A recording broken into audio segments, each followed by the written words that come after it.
This episode brought to you by the following patrons: Jay's Pack, Sex Caliber Bones a Lot, James, Madeline, Edward, Sunzi, Vixen, Holly, Natasha, Laura, Boezy, Jeremy, Ali, Jennifer with the PH, Mr. Rage Bomb, Libby, Wes, Dreskel, Aaron, Kristen, Tia, Lauren, Jonathan, Kate, Isaac, and Karoon. But because it's that special time of the month, we get to shout out our You Can Get It listeners. And they are Samuel, Nick, Tara, Jennifer, Levi, Caitlin, Kevin, Kate, Alyssa, Dharma, Grace, Stephanie, Amanda the Playwright, Leo, Alexandra, Tori, Eli, Bryce, Sean, Logan, Dominic, Jamie, Alex, Shayna, Ali, Dr. Voorhees, MD, Jennifer, Megan, Amelia, Maxwell, Martha, Jamie, AJ, Radioactive Spider Gwen, Rock Donkey, Irene, Naomi, Bex, Amy, Laura, Cameron, Kaylee, Casey, Daisy, Jackie, Tyson, Elisa, Mushroom Snail Fox, and Unintentionally Badass, aka Jennifer. And all the patrons want you to know you're loved, you're listened to, and you're a valuable member of this awesome horror virgin community. And if you want to hang out with us, do so in the Facebook group where we hang out with Megalodramadons daily. Did you know that this is based on a series of best-selling novels? No, it's not. Is it real? It is, It fully is.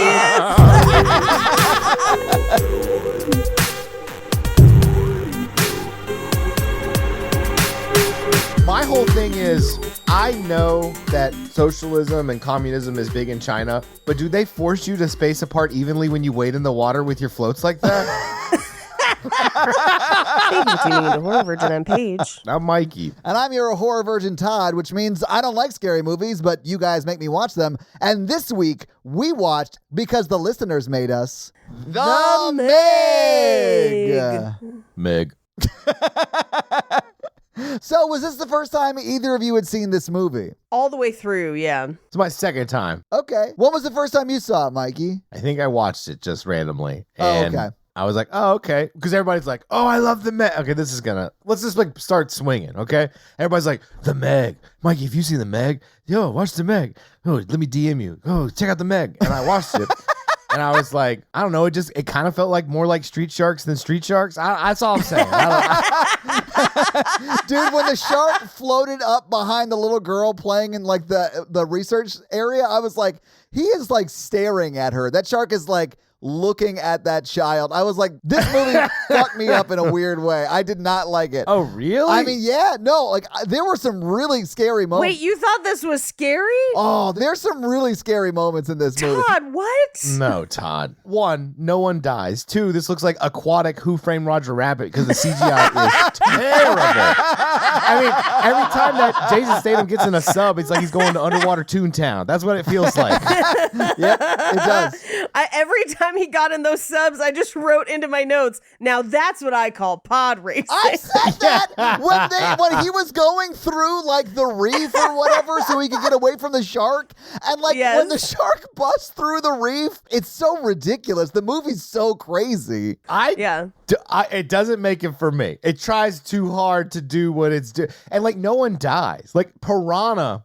Yes. All those people horrifically die. The entire beach I dies. need that. This movie opens with 2 people dying. Like there's a lot of... What are you, there's a child shark? Yeah, and then no one else dies for like 50 minutes, and then like 3 people die with a shark that could technically eat a fucking boat. Yeah. Oh, yeah. Throw exposition at us for a whole hour?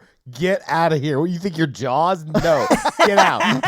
This movie is the equivalent of the Baby Shark song because no one dies compared to other shark movies except for maybe Jaws the Revenge. Yeah. Where 2 people also died. But also like Jaws the Revenge, it prioritized the love story over the shark story, and I ain't here for it. Oh, wow. Their chemistry was so good. It was like Chernobyl. It's just a meltdown of awfulness. I thought it was hilarious because like there really is no chemistry between the 2 of them. But like, like after their second scene together, everyone in the movie is like, oh, it's clear you 2 want a bone. And I was like, was that clear ever? They don't even kiss. It's the most sterile, chemistry-less subplot of any film ever. First off, kudos for using subplot. Well done. Thank you. We need to unlock the alpha plot, which is this guy who rescues other subs maybe by like he knows how to use your magic tube sub or whatever. And then after he rescues him, you're going to be like, hey, what would you do if we unleashed a giant shark? And he's like, I'm taking command of this whole thing. And you're like, okay, guy, no. Oh, my God. I did think it was funny how quickly Jonah, who is, I guess, like a contract employee at this point, but like he doesn't work there. He like takes over immediately, like when things start to go south. I just realized his name is Jonas, like Jonah and the whale. Yeah. Like that's as close as they could get without like, wink, wink. It's Jonah. Yeah. Guys, I'm suspecting that this movie was financed by the Far East. Well, so, okay, let's get into it. Let's talk about this because when we talk about movies on this show and we go through domestic box office, we're usually talking about the U.S. American box office, right? Yes. Yeah. But the reality is that a lot of movies make just as much, if not more, overseas, specifically in Asia. Yeah. So over the last 20 years, movies have started to be specifically filmed to be marketed in Asia, and this movie is clearly one of them. Now, it's a lot of movies. Anytime you see a movie that seems to shift from country to country to country with no apparent reason, just showing like overhead shots of their monuments and car chases, that is specifically marketed to do well overseas, even though it's a movie in English or whatever. So like, yes, this movie is absolutely designed to be marketed in Asia to make more money there. That is 100% the case. That's the case for a lot of movies. It's even permeated things like Marvel movies. There are things that will happen in Marvel movies specifically to make them more marketable other places. It is a calling card for almost all action movies currently. Just to like put a stamp on that, and we'll talk about this more on box office, this movie made more money in China than in the U.S. I'm sure it did. Yeah. Good for them. Yeah, I think it just proves your point. Yeah. And here's the thing. Sometimes it goes other ways too. Like Jake and I have tickets to a special screening of RRR next week. So like, hey, we share and share alike. Yeah. It's nice. I don't know if RRR was like, let's Americanize this film. No, but I think they did something that they thought could be a blockbuster elsewhere. Because like it's small changes, and it's changes that unless somebody points it out to you, people don't always notice. Like nobody notices in the terrible Netflix action movies that they're like, oh, I guess they're at Burj Khalifa for no reason. Like that's until someone points it out to you and is like, they're specifically going other places because they want the movie to do well in those places. Yeah. That's why Bing Bing, the main actress, is in this movie because she's very famous in Asia. Of course not she as is. famous in the US. Yes. This movie feels like scientifically designed. Yes. And because of that, it feels sterile. It feels like an somewhat A. joyless. It's so sterile and joyless. Yes. This was my first time seeing this movie all the way through. I had seen sections of it on television. I'm happy to report they cut nothing out because there's no blood hardly. No one really dies. No one kisses each other. No one swears. It's fucking sterile and is. boring. Lifeless. And I wanted one thing from this movie. One thing. And they wouldn't give it to me. And that is for a shark to jump out of the fucking ocean and eat a helicopter. And all I wanted was that. 100%, yeah. They have Yes. like 12 helicopters in this movie. Eat a helicopter. Also, the proportions of the shark are off constantly. Oh, yeah. That shark changes sizes 15 million times. It's so great. But I do love that this shark is committed to doing the most every time he Yes. shows up. Overachiever. I called him C-Rex in most of my notes Well, I call him the Megalodromadon. because he's feisty. Don't put a lagoon full of equally spaced out waders and not kill any of them. It really are like kill them in They like killed some of them. They killed some of them because he goes through the like platforms and he eats that. He pops that one circle thing, but then. Like literally as soon as he swims away, everyone's like, it's okay. And I'm like, it's not okay. 20 people are dead. Yeah. Like they didn't show any of it on screen, but just Well, there's no blood in purely the by water. It's space. fine. Yeah, there's no blood in the water, but I'm like purely by virtue of where people were and the fact that the shark is just swimming with its mouth open, 20 people are dead. Do you think it's Jason Statham as the father of that kid who's come back and now they have some tension? What? The little girl. Oh, do you think little girl calls him crazy to hide the fact that he's really dead and Yeah. he's the alcoholic that or the a-hole that she left. That is because he meets her on the boat. It can't be that. It can't be that because his ex-wife is already in this movie, but Which still is so loves stupid. him or whatever. Like, I have no idea what's happening. They're trying to be the Abyss. They are stealing pieces of every famous underwater movie. And that's one of the things they stole from the Abyss. Yes. Oh my God, Paige, on a side note, our little Abyss argument from last episode or whatever we did, somebody posted on the Facebook group, they're like, well, the novelization of the Abyss really clears a lot of that up. And I was like, too much. I don't need you on my side of this argument. Not going to read it. Got too much smut to read. That goes against my Last Jedi principle, which is if you need the EU to explain the main movies, you are not doing the movies You didn't do your due diligence with the movie. Yeah. Well, now the flip side of this is there's like half a dozen or more books that this is based on before the movie. So like there's more than one of these books. Oh my God, there's so more many than fucking one books. of these movies. The Meg 2 is in theaters right now. I figured that's the case. Yeah. Yeah, no, there's multiple books. We'll go over it in fun facts because their titles are fucking bonkers. It did win the listener request. We could have watched The Abyss. We could have watched The Abyss, y'all. I heard the Deep House is creepy and scary. I Almost did hear like the Deep it would House is belong creepy on a and horror scary. podcast. Or was the 47 Meters Down was the other one? Yeah, that's the one Todd was talking about where he's like, there's stuff I don't want to watch. Todd called that movie out as something he didn't want to watch last did. time. I know. Didn't I get fully voted. did. And the listener request came out after that. Yeah. I know. Yeah, no, and listen, I'm so thankful we watched this movie because this one sounds like it's the only one that is not really that scary. I mean, there are some moments that really scared me, but this overall is not very scary. Listeners, I'm not mad at you. I'm just disappointed. Did you hear that? Did you hear what Dad just said? He's going to pull this podcast over right now. We're not getting ice cream tonight after the movie. I still had fun watching this movie, though. When Jason Statham is knife riding the shark out of the water and then pushes the thing in further so it pierces the brain, ?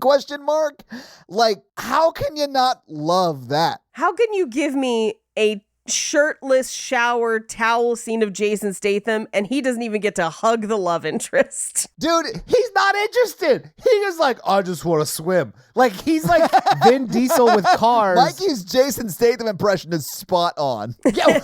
Swamily. That would have been Finn Diesel, Paige. Vin Diesel. Fin dorsal, yeah.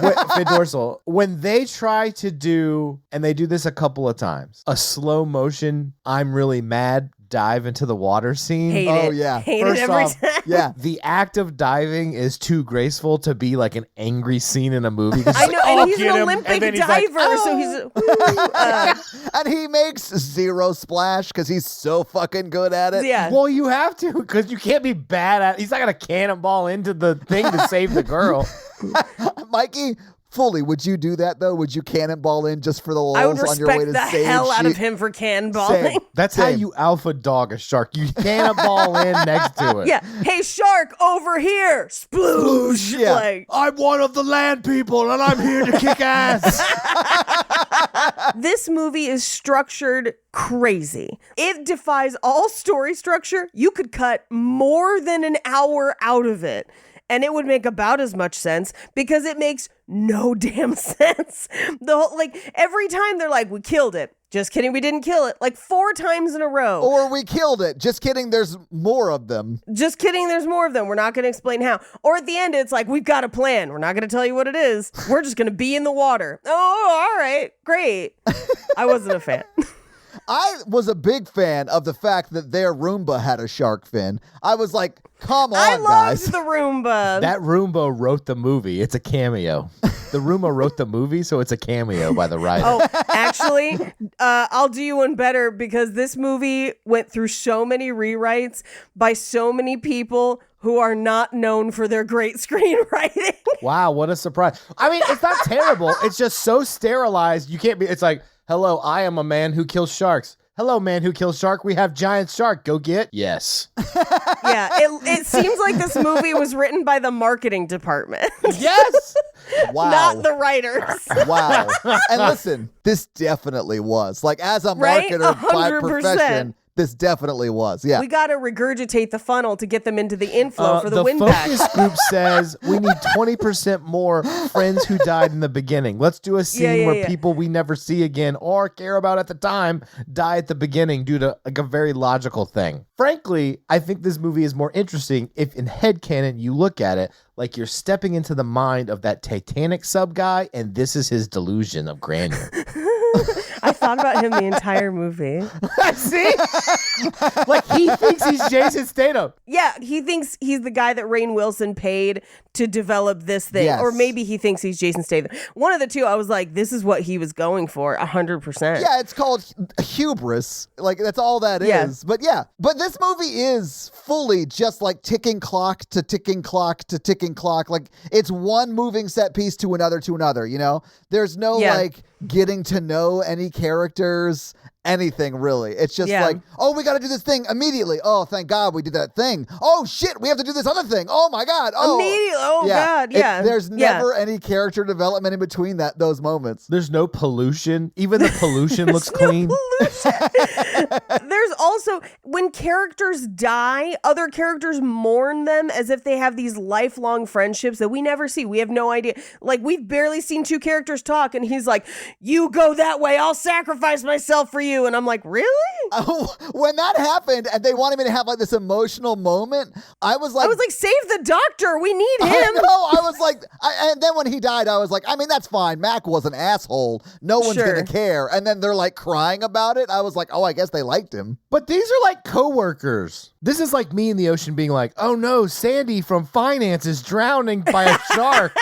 Sandy, live without me. Live forever. And like, I don't even know. She may have a picture of a kid on her desk. I'd be like, look, there's more CPAs. Hey, I'm just glad that the hero of the true hero of the film survived, and that was Pippin the dog. Yes, I love that Pippin survived because I honestly was like, if they do all of this bullshit that we're watching in this movie that I sort of loved and then kill the dog, I'll be very upset. Well, yeah, and that dog would have just been like an appetizer. Like you could have put it on a toothpick for how big that shark allegedly was. That dog needed to die. What? And I believe very strongly in this. What a weird thing to feel passionately about. Okay, First listeners, you should know Mikey's high on cold medicine. We didn't tell you before, but we need you to know now. I'm just fucking raw dogging this podcast and this ear infection. He's literally got back from the beach yesterday sick and was like, no, we don't have to push. I'll record tonight. And we were like, I've got sea madness and an ear infection. and I'm red like a beet. Throw me in the dunes. No, that dog is basically suicidal, jumps off the boat swimming into the middle of the ocean for no reason, and then the shark comes and they're like, the dog. And I'm like, look, if it becomes between you and your dog, if you're hiking or something and your dog falls, you got to let it go. You got to put the oxygen mask on you first, and then you save the dog. But that little terrier dog is gone, man. You just got to let it go. And the movie has no menace. There's no suspense because nothing dies ever. It's just this the dog should have been spit up as a bone and hit the bride's face. That would have been a hilarious scene. That's the Piranha 3 Double D version of this movie. Okay, but Piranha 3D or whatever the one we actually watched is. Oh, D. Can't wait for the sequel. So I can't. I wanted to do it for listener requests. But this feels almost beat for beat like the same. This is the family-friendly version of that movie, is all I'm saying. Not interested. Yeah. What? Why? Eat a helicopter. Fuck a lady. What are we doing? Put it on a t-shirt. Put him on the glass. This is the Piranha 3D you rent at that Mormon Blockbuster or whatever. Yeah. This is like bubble porn for movies. Yeah. What is bubble porn? Paige, you don't know what bubble porn is? No, I know. I need so much. What? Okay. What is bubble porn? Mikey and I are on the same page. I'll let you describe it. Yeah. Okay. Mikey Paige, knew. It takes like a picture of a woman and then it like makes bubbles where it makes him look naked and then they pass that around as porn. What? Hold on, I'll Google it. It's hard to explain. I'm so confused. What? It is a religious loophole for certain subsects of Christianity. Hold on, I'll send this in the group chat. Oh, okay. They take pictures of women that are clothed and they put literal circles to make it look like they're naked. Like they cut out circles so you can't see their clothes. It's dumb. It's really dumb. Like just look at porn. What? What you just heard was Paige seeing bubble porn for the first time. But it's dumb, right? It's a little hot. This takes so much time. Because here's the thing, they do look naked. Like, I get what they're going for, but also like, what? I don't know, They're man. also nice with without the bubbles. Yeah, I'm like, what? I'd argue you can see more without the bubbles. Yeah. Because again, these women are fully clothed. Guys, no. That's all I have to say to it is just Todd and no. I are not partaking. What are you talking No, about? for Mikey, sure. though, in a pinch, though, could you? Yeah, of course. I just think about Lilu Dallas. Lilu Dallas multipass. Nothing gets me going like a multipass. Okay, I do think this movie is way less scary than like a Jaws. Even Jaws the Revenge. This shark would most likely like swallow me whole. Yeah. I wouldn't get chomped to little bits by a shark while I'm still alive. So like, I'm just less scared of this one because of that. Yeah. I could have also used somebody being burped back out alive by the shark. I thought for a second it was going to be the billionaire Page. And we would get like a one-handed Rainn Wilson in the sequel. Doesn't Pinocchio get trapped in a whale? Yes. Yes. So did Jonah. Same guy. They're different. But I mean, I bet Pinocchio stole from the Bible, I suppose. That son of a bitch. I bet his nose grew 3 times that day. Yeah. Plus, the Bible, another story that could use more sharks eating helicopters. Well, I've got the religion for you, Paige. Are you finally going to let me make this a religion so we can be tax-free? No. I feel like Mikey's coming around to it. Hypocritical. Yes, it is. So, should we go through this movie scene by scene? Yes. I guess, but all of them run together. That's what scenes do. Yeah, usually a scene will end and then it goes into the next scene automatically. This movie feels like it was filmed in a biology lab. I don't know. Like everything's too clean. No, it feels like it was filmed on the set of Star Trek while they were on hiatus. Like whatever the new Star Trek is, they were like, oh, you've got like automatic doors and clean walls. Let's do this shit. They spent all their money on that dirty elevator in the first scene. We got a real freight It's elevator. a practical effect. It's the only one in the movie. Oh my God. All right, let's talk about this movie. Let's get into Yeah, it. let's do it. We open on deep sea rescue mission SSBN Rogue in the Philippine Trench. And essentially, they sent Jason Statham down to rescue a bunch of people, but it's clear that the rescue has gone wrong. Something's attacking the vessel. And 2 of the people they brought with them to rescue the rest of the people are not going to be able to make it back on the ship. And they go back up without them. It explodes. They die. The second they get back, people are like, how dare you leave our friends? And I'm like, what the fuck? Did you want to kill everybody? Like, the main conceit of why they're mad at Jason Statham makes no damn sense. I was like, first of all, you were fucking around down in the ocean floor where you shouldn't fucking be. As we know. As we learned. It's 11,000 meters, which I think is the distance that the Titanic sub destroyed itself.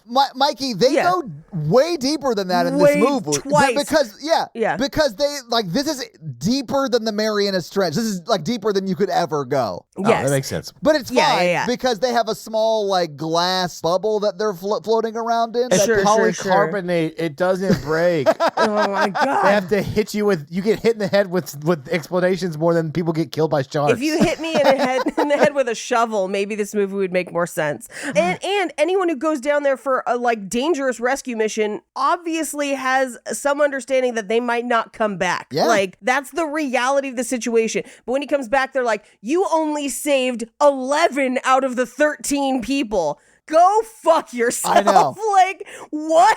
Okay, so I sort of understood why Jason Statham was like sulking in his grief for his 2 best friends and having to of make that decision. course. So like I got his storyline. Without this, we didn't need Yes. everyone being mad at him. It doesn't do anything for the story anyway. It makes no sense. I'm going to one-up you one more. Okay. If you're going on a sub to rescue other people, why bring 5 people with you? Don't you need all that space for the people you're rescuing? I thought there were only 2 other people with him. But wasn't the doctor part of his crew? No, I thought the doctor was on the sub. Yeah, he rescues the doctor. I would be doubly pissed at I'd be like, do you want to get back on that boat? Yeah, you want to go fucking back down there? Fucking save your ass? And you're like, he was crazy. Oh, okay. You mean crazy good at saving your life, Mac? Yes. He's got decompression psychosis or whatever. Which is also something they stole from the Abyss. Oh, yeah, it is. But he didn't have it. No, he just had the heroism to save 11 people. Anyway, that part never made sense to me. Anyway. Yeah.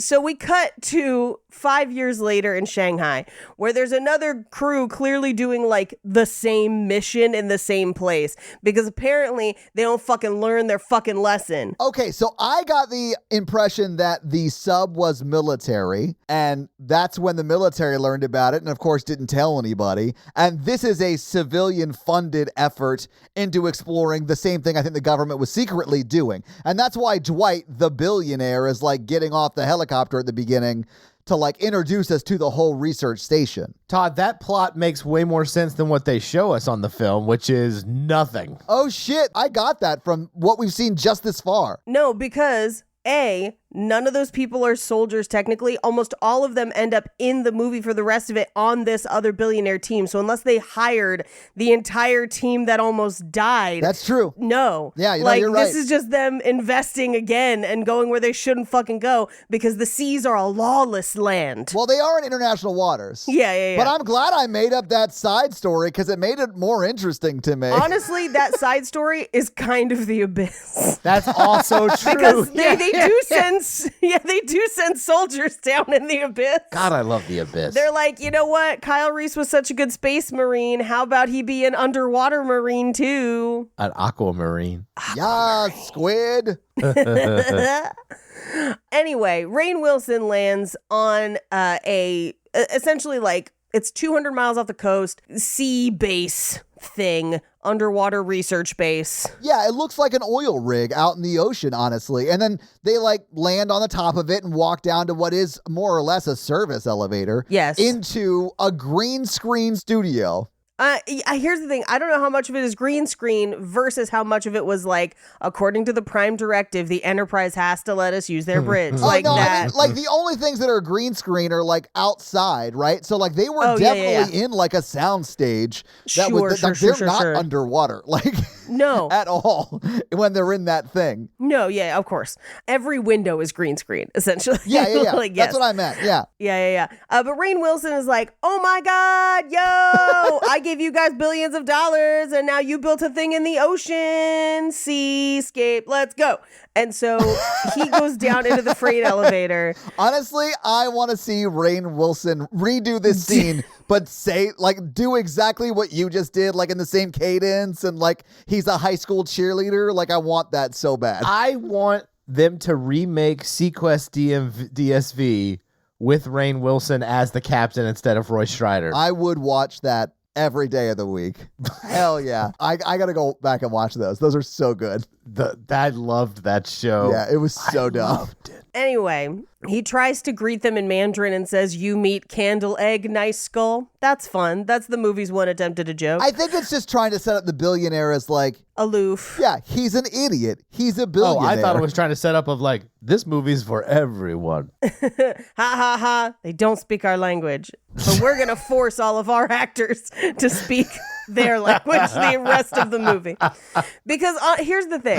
Bing Bing is great in this when she is allowed to speak in her native language. I was going to say that, she man. emotes so well, but then they're forcing her to deliver lines that are already not good. Like the writing already bad. And then on top of that, clearly her second language, which just makes it more difficult so that everyone can air quote speak English. And I'm just like, God, why didn't you guys just let her speak Mandarin the whole time? Like, you're making it so hard for her and it's making her look bad, which I know she's not. It's just. Yeah. And I was so glad, Paige, to your point, when her dad dies, spoiler alert, that they had that final conversation in Mandarin and they weren't like forced by, you know, Western society and what the standard is for this movie or whatever to speak those final words in English. I know. It was so much better. Yeah. That scene is like heart-wrenching because they're like very good actors. Yes. But the rest of this movie, and honestly, I mean, I didn't have a problem with her acting at all, to be honest with you, because the movie, like the script itself isn't great. See, that's the thing. See, I'm with Mikey. Her line delivery is maddening, but it's not her fault.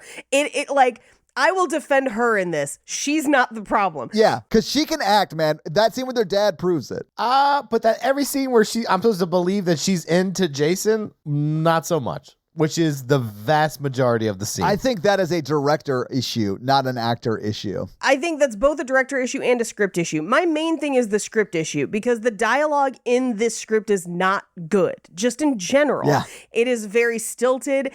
It's not personalized. Everyone kind of sounds the same from like a line standpoint. So it doesn't feel natural. None of the lines feel natural. The best you get is Jason Statham, and it's because he's Jason Statham. He's going to say whatever the fuck he wants on the day, and they're just going to have to deal with it.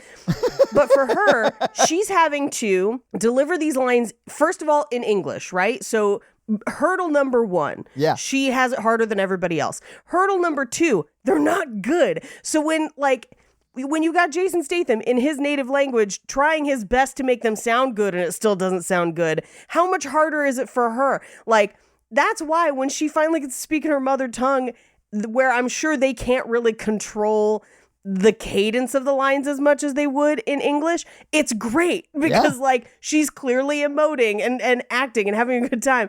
And the rest of this movie, she has to say things like, I was going to tell you our plan, but then and just like roll windows down. This movie's bad. This is not a good movie. But I don't think it's her. I think it's the direction and the lines. Yeah. Personally, I think that's where the fault lies. I also why bring the little girl to the research station? Like, I understand that it's where her mother works. Well, you see, the AI generated robot thinks we need a child in this movie to get the child audience into this. I have harped about this on Romancing the Pod a lot more than this podcast, where I feel like modern movies use a relationship between an adult and a child instead of actual chemistry between the two adults, like as a placeholder for a very sterile romance. And this movie's absolutely doing that because he gets along with the little girl. So you're like, wouldn't it be great if he also was with her mom? But he and her mom have no chemistry. I think he does have more screen time with her daughter than with her. Like they never have like a romantic connection scene, right? At all. Right. Never. There's never at a all. romantic beat between them. She walks in on him shirtless and that's it, which like, I get it. It's Jason Statham. Trust me. But dude's in shape. He looks good. I mean, he's wearing a towel though. And she's like, oh, you're naked. I can't look at you. I was like, it's a towel. He's fine. Yeah. Trust me, I'm gonna prolong this conversation as long as I can. In his sonic shower or whatever futuristic bullshit he was in. That bathroom in a submarine or like a big boat research station is like bigger than my house, which is an obscene amount of space for one bathroom in a research station. It's like 1/3 of the 365 shower. Yes. But what's also crazy is in a sonic shower, you got to collect all those rings. And make sure you get one of those Route 44s on your way out of that sonic shower. They're actually diving rings. Anyway, they get in a freight elevator and Rainn Wilson's like, this place is a fucking dump. And they're like, hold on. And the doors open and it's like, it's Star Trek Under the Sea. And he's like, oh. Like they never showed him pictures since he bought the place. I know. As if he like walked in the freight elevator and he's like, this is what you bought with $1.3 billion. And they're just like, we're not good with money. I'm sorry. I think a lot of it was the equipment and the materials. I don't know. Like it's $1.5 billion felt right to me. Plus he's a billionaire. Fuck him. Who cares? Yeah, whatever. So they come out and into the Star Trek and he's like medical officer, just like Bones. I was like, oh, so they know it looks like Star Trek. Okay, cool. But then also Cliff Curtis, who was also in Deep Rising, is one of their crew. And I was like, bro, you got to stay away from the ocean. Like, you've got a bad you should track know record, better man. by now. Yeah. Come on. I did a mean thing at the beach this week. Who did you throw in the dunes? So me and my brother and his girlfriend, we're in the water, we're having a beer, and then and my cousin, and then I look up and like 20 feet from us is this giant shadow, and it's like It turns out to be this giant stingray, but like one of the like wings goes up and it like splashes, and I was like, my cousin thought it was a shark. She runs out of the water, and like I was like, oh man, that is a huge stingray. And there's like a dude like 50 yards to the left of us, and I was like, turned to my brother, I was like, let's watch him react to this because he hasn't seen it yet. So it just keeps swimming. It keeps swimming. You didn't try and warn him at all? No, this is. That's how Steve Irwin died, asshole. Well, he wasn't trying to mess with it, and it was bigger. It was like bigger than a human type stingray, like huge. Yeah, that sounds fucking terrifying. So and you didn't warn him? He's far away from it too, but he's like out there sipping his beer, and all of a sudden he like swims up. It's like 30 yards in front of him. He like notices, throws his beer, and I was like, oh, there he goes. He noticed that. We're just watching him. And like he looks up, and we're all just like staring at him, and we're like, we should have warned you. Was he like, yeah, that'd have been great? Yeah, he's like, oh, okay. He was like laughed a little bit, but I don't think he thought it was funny. I thought it was very funny. I wouldn't think it was funny. I think maybe you deserve this ear infection. I know. Anyway, we go through all of the hires, all the crew, including the sub captain who's like Kirkland brand Rebecca Romaine. They imply that they hired her from Greenpeace. I was like, all right. Cool. No, she implies that she murdered a boatload of people into something that's probably being recorded. Yeah. All I'm saying is she survives this movie, but will be in jail for the rest of her life. Yeah, that's why she's got to stay in international waters. Anyway, also, it's a guy that they just called The Wall, who I know I've seen in other stuff, but I can't think of what it was, and Hero from Heroes. Yes. Anyway, they go down past essentially they have theorized that the Marianas Trench, the floor isn't actually a floor. It's a cloud, a thermocline. And then below that is a whole bunch of other creatures and stuff that we have never explored, I guess. It's like a Land of the Lost or whatever under this like ice sheet that's really just like cold water. Yeah, I guess. So in the book, what I have now surmised from glancing through information about the book, okay, it is much like the actual ocean floor that's very, very dark. And so everything down there has like white or translucent skin and can't handle sunlight, so it only attacks at night when it's dark is like a key thing in the book, but they couldn't get it right like visually for the film, and so eventually it doesn't get used in a screenplay, which honestly makes slightly more sense as far as like the animals that live that low is still pretty dumb. But I will say they do sort of attack the light, right? Because at least when they're still under the permafrost or whatever that ice layer was. Whatever that shit. Yeah, whatever. It doesn't the matter. Bifrost. Yeah, the bridge. You're just making up science. I mean, like none of this is real. So like it can be called whatever. It's fine. I mean, essentially the Jack Frost. You got it. Exactly. Essentially, two megalodons escape because there's a fart in the permafrost, and they can sneak up through that silent but deadly. Yeah. In the middle of the Wendy's Frosty, and then they just nothing makes sense. Swim up. There's a fart in the permafrost. You describe it better, Paige. Come on now. No, that I can't do better. It's a butt trumpet in the thermocline. Like I can't do better. Anyway, they go down below the thermocline and they spread a bunch of lights. Yes. So that they can see, and they're like, ooh, cool stuff. And then they immediately make so much money off of fish. We're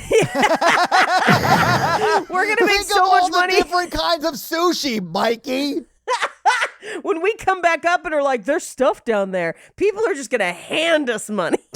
Yeah, I was like, oh no, he is a billionaire. This does sort of have like the South Park.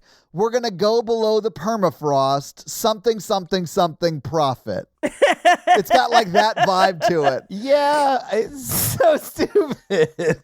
Well, and here's the thing is they're like, what a discovery for science. I was like, you know what doesn't pay well? Science. Yeah. They're going to be like, good for you. There's an ocean inside our ocean. That's essentially what this is, Mikey. Yeah. I know. Finception. Journey to the center of the earth type of shit right Journey here. to the center of the ocean type shit, Mikey. Anyway, they get hit by something that was attracted to the lights. They're immediately down. And now they're like, they've only got 18 hours of air. And I was like, this feels eerily familiar. Yeah, but pop star fish. This is what Ocean Gate wish they had done because they survive. Right. And they're 6 miles down. So they're 3 times as far down as the Ocean Gate people were. Which also, by the way, when they, at some point, there's like a hole puncture and they're losing oxygen, I'm like, they would implode, like immediately. They would just be fucking dead. When that happens, they're actually pretty shallow. So it would just fill up because that was in her mask, right? She was still attached to the boat. No. The different one. Oh, shit. Okay, sorry. The ship down below starts losing oxygen, so they only have like 2 hours left. Oh, no, they would have been ripped The apart. Abyss did it better because Yeah. all those ships implode and they show it. And that's what would have happened for sure. Anything that breaches the hull, they're fucked. Yeah. Anyway, so up at the top, they're like, well, we still have all their vitals. How? Who's to say? They're 6 miles under the water. You know what doesn't carry signals that well? 6 miles of ocean. They can't get a text message, but auto-magically they know if somebody has a cough. I know, right? Anyway, upstairs, they're just like, hey, there's only one guy on Earth who could rescue people down this far. And he's drunk in Thailand, and we only have 18 hours to get to him. So the way they set this up is very funny because the guy who's playing like the head of the research station, not the doctor guy, but the other guy, I don't know. I don't know their names. He's like, there are only 3 people who can do this type of mission and 2 of them are dead. And the other one's drunk and close by. And let the other 2 die, by the way. Exactly. Yeah. So we're going to go and get him. And I was like, I mean, that is literally your only other option. Like when they go to get him and he's like, there are other people who could do this, but I wanted the best. I was like, we just discussed in the last scene that there's no one else who can do this. You wouldn't say that to this person in this moment. You know what? I'm just, as we're thinking about just how both sterile and weird the dialogue is in this movie, it's reminding me of 365. Yes. Where it's like almost as if it was written by a computer. Like an AI where you were like, I want to write a story about X, and it's like, come with me if you want to dive, or whatever. Anyway, they go to Thailand. Sure enough, he's drunk, and he's like, I'm never going to do this. So you can talk about it, but I'm not going to go with you. And then they're like, but it's your ex-wife. And he's like, God damn it, I'll go. Instead of being like, oh, so I don't have to pay alimony anymore? Nice. All right. So what would you have done? I guess is my question. Like, are you the only person who can save the woman you're paying alimony to? Do you go? We don't know if he is. That's me. My headcanon. I'm not risking my life for my ex-wife. Do they have kids? No, they don't have kids. Sorry. You're an ex for a reason. Hey, I say this as someone who is on unfriendly good talking terms with my ex. He's not a bad guy. It just didn't work out. No, I'm staying home. Sorry. No offense. Sorry, bro. But like, it's too dangerous of a rescue. Like the likelihood is that I will die in the process and so will they. And so it seems futile. Or that they are already dead. I guess because the magic of this movie, they know they're alive because they have their vitals, but like they wouldn't know that. No, never. I mean, which we know because of what just happened with Ocean Gate. Yeah. And apparently it wasn't the first time they lost contact with the surface. Like they lost contact with the surface all the time on those dives. Yeah. Nuts. I'll never go in a sub. You guys are crazy. James Cameron couldn't get me in a sub. I mean, I have no desire. But also, like, if my ex did something that stupid, I'd be like, why am I responsible for this? Oh, yeah. This is not my fuck up. Dennis, or whatever his name is. That was my cat's name, and I would save him. That's right, because you got real Ripley vibes, Paige. That's why I got orange cats. No, I just like them because they're dumb. They're very sweet. They have the craziest personalities, and they're very soft. Peaches is a orange kitty. Mm-hmm. And she is very sweet, but man, does she piss everywhere. It's the worst. Anyway, especially if the relationship had been bad. Like, it seems like they're on, when they get back, they talk later in the movie, it seems like they're on good terms or whatever. And he's like, hey, please save her or whatever. Which I would, like, I don't want my ex to die, but also, if he did something dumb and it just happens, there's nothing I could do about that, right? So, like, but if I really didn't like someone, I'd be like, go fuck yourself and get me another beer. Yeah. I don't need to be a hero today. Anyway, Meanwhile, down at the sub, they're trying to get the computers back up so that they can maybe divert, heat, maybe get a message back up to the surface. Hero is writing a letter to his wife, or I guess his name is Toshi in this movie. It is Toshi, yeah. But as they do, the lights come on, which attracts the shark, and it hits them again.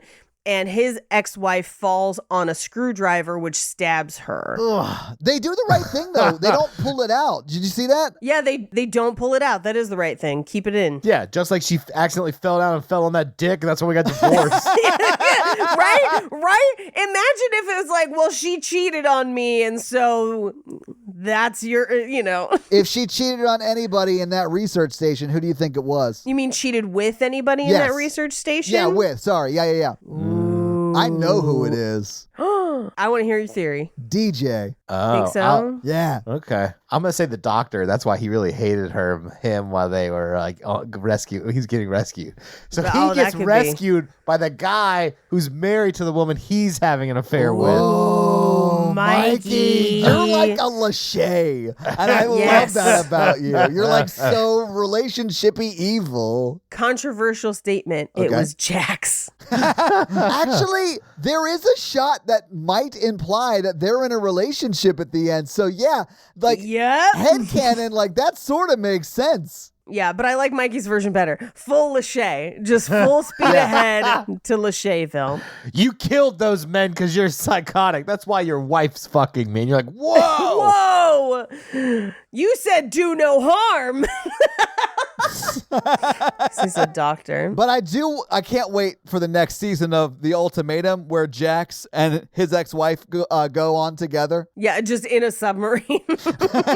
You have to pick a new person to bunk with every night in the submarine. Literally every movie is better if you just turn it into like a Lachey's style reality TV love competition. I still want the alone one, which is like, man, like one guy in season 1 loses his like thing that makes fire or whatever, like the spark stick. Mm-hmm. You get phone of friends, but they're exes who hate you, who have to bring you the objects you need, and they have to spend the night. Oh, damn. Now, see, here's the thing. If it wasn't a life or death situation, I could maybe be convinced to do that. If it was just like drive over here and bring a thing and then you have to put up with him for however many hours. All right, fine, sure, great. But that ex has to belittle you and try to make you quit while they're there helping you. Oh, like I have to try and make him come home? Yeah, like you give him the fire stick, but you're also like, your dick is small, and that's why we ended. And you're like, oh. You never commit to anything, which is why you're not going to win this either. Brutal. Like, I need calories, but I don't know if I can I don't know who they're going to sit next, but I don't like it. We just need slutty outdoorsmen. They have to be out there. There are a lot of them. Yeah. I married one. I watched one on TikTok.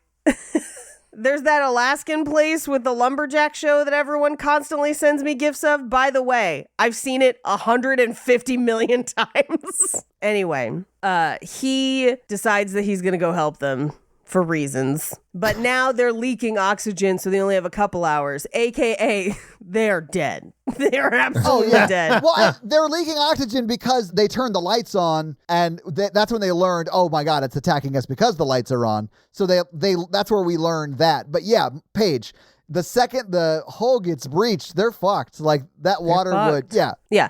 But the research guy's daughter, because he went to go get Jason Statham. Is her name. Su-Yin, but that's it's correct. Bing Bing. It's Bing Bing. Yeah. I was like, Bing Bing? No, that's not her actual name. Su-Yin, or that's not her character's name. Su-Yin. Yeah.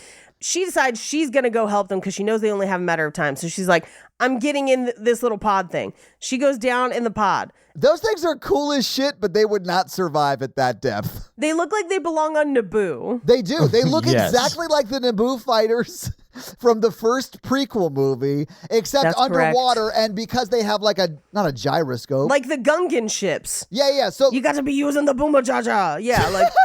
yeah, but but they can go up and down, but the center pod that you sit in stays at the same alignment. So you whatever. It's cool. I thought it was cool. Like the gyro things in Jurassic World. Yes, Yeah. exactly. It's cool, but they would never work that way. Like that would crumple up so fast at that depth. Well, so fun fact, I listened to a lot of talks by James Cameron when that other sub exploded, because I was just curious. His submersible is round because apparently round submersibles can take on the most pressure because they don't have any corners or edges. Yes. So that's the ideal shape to make a submersible for that depth. So that's why. But still, these are fake. It's a glass ball that she's in. Like, that wouldn't sustain that pressure. Like, yeah. Anyway, so meanwhile, Jason Statham gets there and they're like, Suyin already went down. And he's like, motherfucker. That's interesting because my balls cannot sustain pressure like that.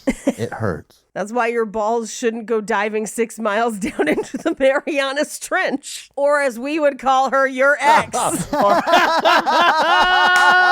didn't know you were all broke up. We were all there. Yes, yes. It's okay. I'm just going to hit the side of her continental shelf. Finally, a hole big enough for Mikey. Oh.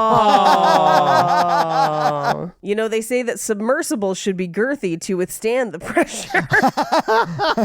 Shouldn't have worn those fiberglass condoms. Oh my God, fiberglass condoms sound so awful. Like, I'm literally hurting. James Cameron warned you. Oh, God. I knew this was a one-way trip to this lady's vagina. I'm making a Miss Sesh jokes, Todd. How long has it been since you've seen it? I haven't seen that since I was a kid. Oh. You're missing out. That movie holds up. I'm sure it does. Unless you're paid. I remember liking it as a kid. Yeah. Anyway, so Jason Statham gets there and he's prepping the other pod and he's actually modifying it so he can get down there faster, so he can divert all power. And the little girl is in the way because no one is supervising her. I do like that there's like a rush to get down there. This is like one of the ticking clocks I was talking about from before. And before like he can leave, he has to get her to get out of the sub. Yep. And there's like not really a sense of urgency for him to do that, even though like people's lives are on the line. I guess one of them is his ex, so he's probably not super motivated, but like... Yeah, and she's like, can you bring my mom back? And he's like, yeah, sure, I promise. And I'm like, you shouldn't make those promises, dude. Not with your track record. I know. Well, what? He just gets to leave. I mean, if he does, he's like, sorry, kid, your mom's dead. I gotta go. He couldn't have Ivan Drago'd her and been like, if she dies, she dies. Like, anyway, he goes down there and they're talking on comms and he's like, she should get out of my fucking way. And she's just like, I heard you. And I'm like, ooh. Yeah, this is that chemistry we were talking about. Chemistry. Like, it was after this that everyone's like, oh man, I can tell y'all want to fuck. And I was like, I'm pretty sure she hates him. Yeah, I don't see this at all. It's basically like when your friends set you up because you're the two people they know. Ones? Yeah, exactly. Yeah. And you get in the same room and you're like, I think I hate this person for a variety of reasons. There's a reason this person is single. Yeah. And they're saying the same thing? Yeah, probably. Although he asked me if I like Bob's Burgers, so like I'm gonna sit on this couch for a bit and see what happens. This couch is actually a submersible. Anyway, they get down there and he's like, turn off the lights because it's a shark. And she's just like, what? And then a big old squid captures her ship. But who should eat that squid but a giant shark? Yeah. Well, yeah. So the squid is like eating her Naboo fighter or whatever. Right. And then a shark comes by and like eats that squid. You got to get the tentacles in there. You got to get the sexy tentacles in there to suck on those balls. Oh, and listen, those tentacles did a lot of sucking on them balls. Yeah. My favorite fun fact is about the tentacles, but I'm going to save it for fun facts. You're welcome. Is that fun fact just they're sexy, Paige? We know you're into tentacles. It's fine. Anyway, giant shark. But then Jason Statham in his little Naboo fighter fires all of the flares to kind of lure the shark away. And her ship is too damaged to try and save the crew. So she's like, okay, I'm going back up to the surface. And he's like, all right, bye. Yeah, she just blows her ballast tanks and goes to the surface. Yeah. But he's in an actual sub, whereas she was in what they call a glider in the movie. But that's He's also in a glider. They're both in gliders. He's not. She's in a yellow one. He's in an orange one. He's in a sub because he docks on top of them. He does not tow them to the surface like she was going to. Yeah. No, you're right. So he's in the same sub they're in. They had 2 of them. He's in the spare. Right. And he goes down to get them in that. What you're thinking of happens later in the movie, though, because that's true. That no, you're right. You're right. Absolutely does happen, Paige. Thank God he knew how to use their Minority Report. Like screens. Yeah. He's just I like that pushing you just information thrashed around. at the camera, and I was like, screens. He's like, thank God he agreed to do this. I'm like, you just put him in a sub that he doesn't know how to use. Oh, I guess he does. He's sliding the information over. He's like, we got a blue balls. That's for a water murder. A worder. Anyway, he docks on the other sub. He gets his ex-wife through. He gets the wall through. And then Toshi realizes he's going to have to close the hatch because the hatch is broken and they don't have enough time for him to get up there. So he puts the note to his wife in the wall's pocket and then he closes the hatch after them, essentially sacrificing himself so they can get away. Yeah. And he gets eaten up, man. Like that shark crushes his ship as they like blow their ballast tanks and go back to the surface, or at least the research vessel or station. Right. So they go back up, and of course, the second they're up, Su-Yin is just like, "How dare you leave him behind? You always leave people behind, you fucking bastard!" I was like, these people need to fucking cool it on the guy that has saved all of them. Like they're yelling at each other, but like. The movie treats this moment like we should be thinking, just fuck already. But they like hate each other. There's no chemistry there. There's no chemistry at all. At all. But this is where they're like, okay, so I know we yelled at him about like leaving people behind, but it turns out a megalodon is real, like he said it was. But this is where they go through, they're like, it can bite a whale in half, and they show like the teeth and everything. But this is like the first step to them having such a wild range of proportions for this shark that are never consistent. Because sometimes the shark is big enough to bite a whale in half. Sometimes it's big enough to eat half their ship. Sometimes it's big enough to almost eat a whale whole, but then at the end, it's big enough that like it can't chew on the glider completely, or it like can't swallow the cage that they put down. The shark is whatever the size it needs to conveniently be for the scene, which is a hot mess. I would argue that those are all different sharks. I mean, I think you're giving the movie too much credit. We know that there is a baby shark. We do. But then we also see that other remaining shark eat like half that boat, and that's the one they track. Paige, I'm giving this movie way too much credit. But like that's the only thing. You just have to like, okay, sure, whatever, this movie. So how many sharks came through the fart? 2. We might never know, Paige. So should we call it a shart? I love you guys. I'm going to sneeze. More than this movie, definitely. I like that Mikey's response to I love you guys was, I'm going to sneeze. Yeah. There's something irritating me. I think it's your love. Anyway, Rainn Wilson is just like, so what are we researching right now? Because you just cost me like a $2 million or $20 million rover and a $30 million sub. What do? We got to chase that fucking shark, right? Because other people will get here first. And then Jason Statham's like, if you're going to go up against the Meg, it's slaughter. And I'm just like, all right, thanks, hottie. Like, whatever. What do you even do? Who are you? Are you just like Fast and Furiousing this crew now? Like, what's happening? Yes, he is. I mean, this essentially becomes a Fast and the Furious movie for the rest of the movie, but Jason Statham is the Vin Diesel character. Don't let them get near boats. If the Meg just becomes water Fast and Furious, I'm here for that, Paige. Whatever you do, don't let them on a jet ski. You guys know that my favorite one of the franchise is Fast and the Furious Continental Drift. Where they make Ludacris hack into a submarine. He would, though. He could do that. He would, though. Yeah. What do you mean we got to go to Pangea?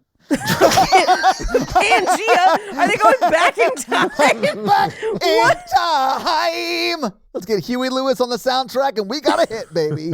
Is Christopher Lloyd busy? Hang on. Someone call his agent. Marty, it's not your kids. It's Pangea. And then he goes to dial the year on the car, and it's 6,000 years old. And they're like, what? And he's like, you wouldn't believe what happened.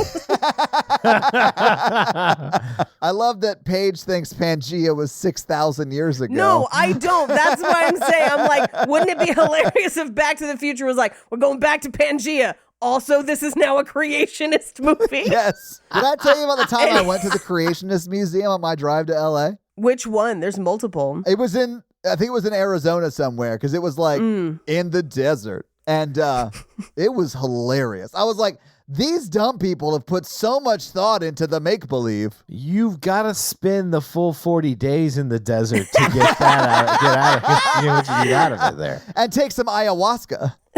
There's some varying levels of intelligent design that, there are arguments to be made, right? But sure, yeah, no, absolutely. Not in a creationist museum. Yeah. Well, yeah, that museum is like dinosaurs were put here by the devil underground, yes. And you're like, oh no. Yeah. I'm pretty sure I saw a picture of a demon planting a dinosaur skeleton. Yes.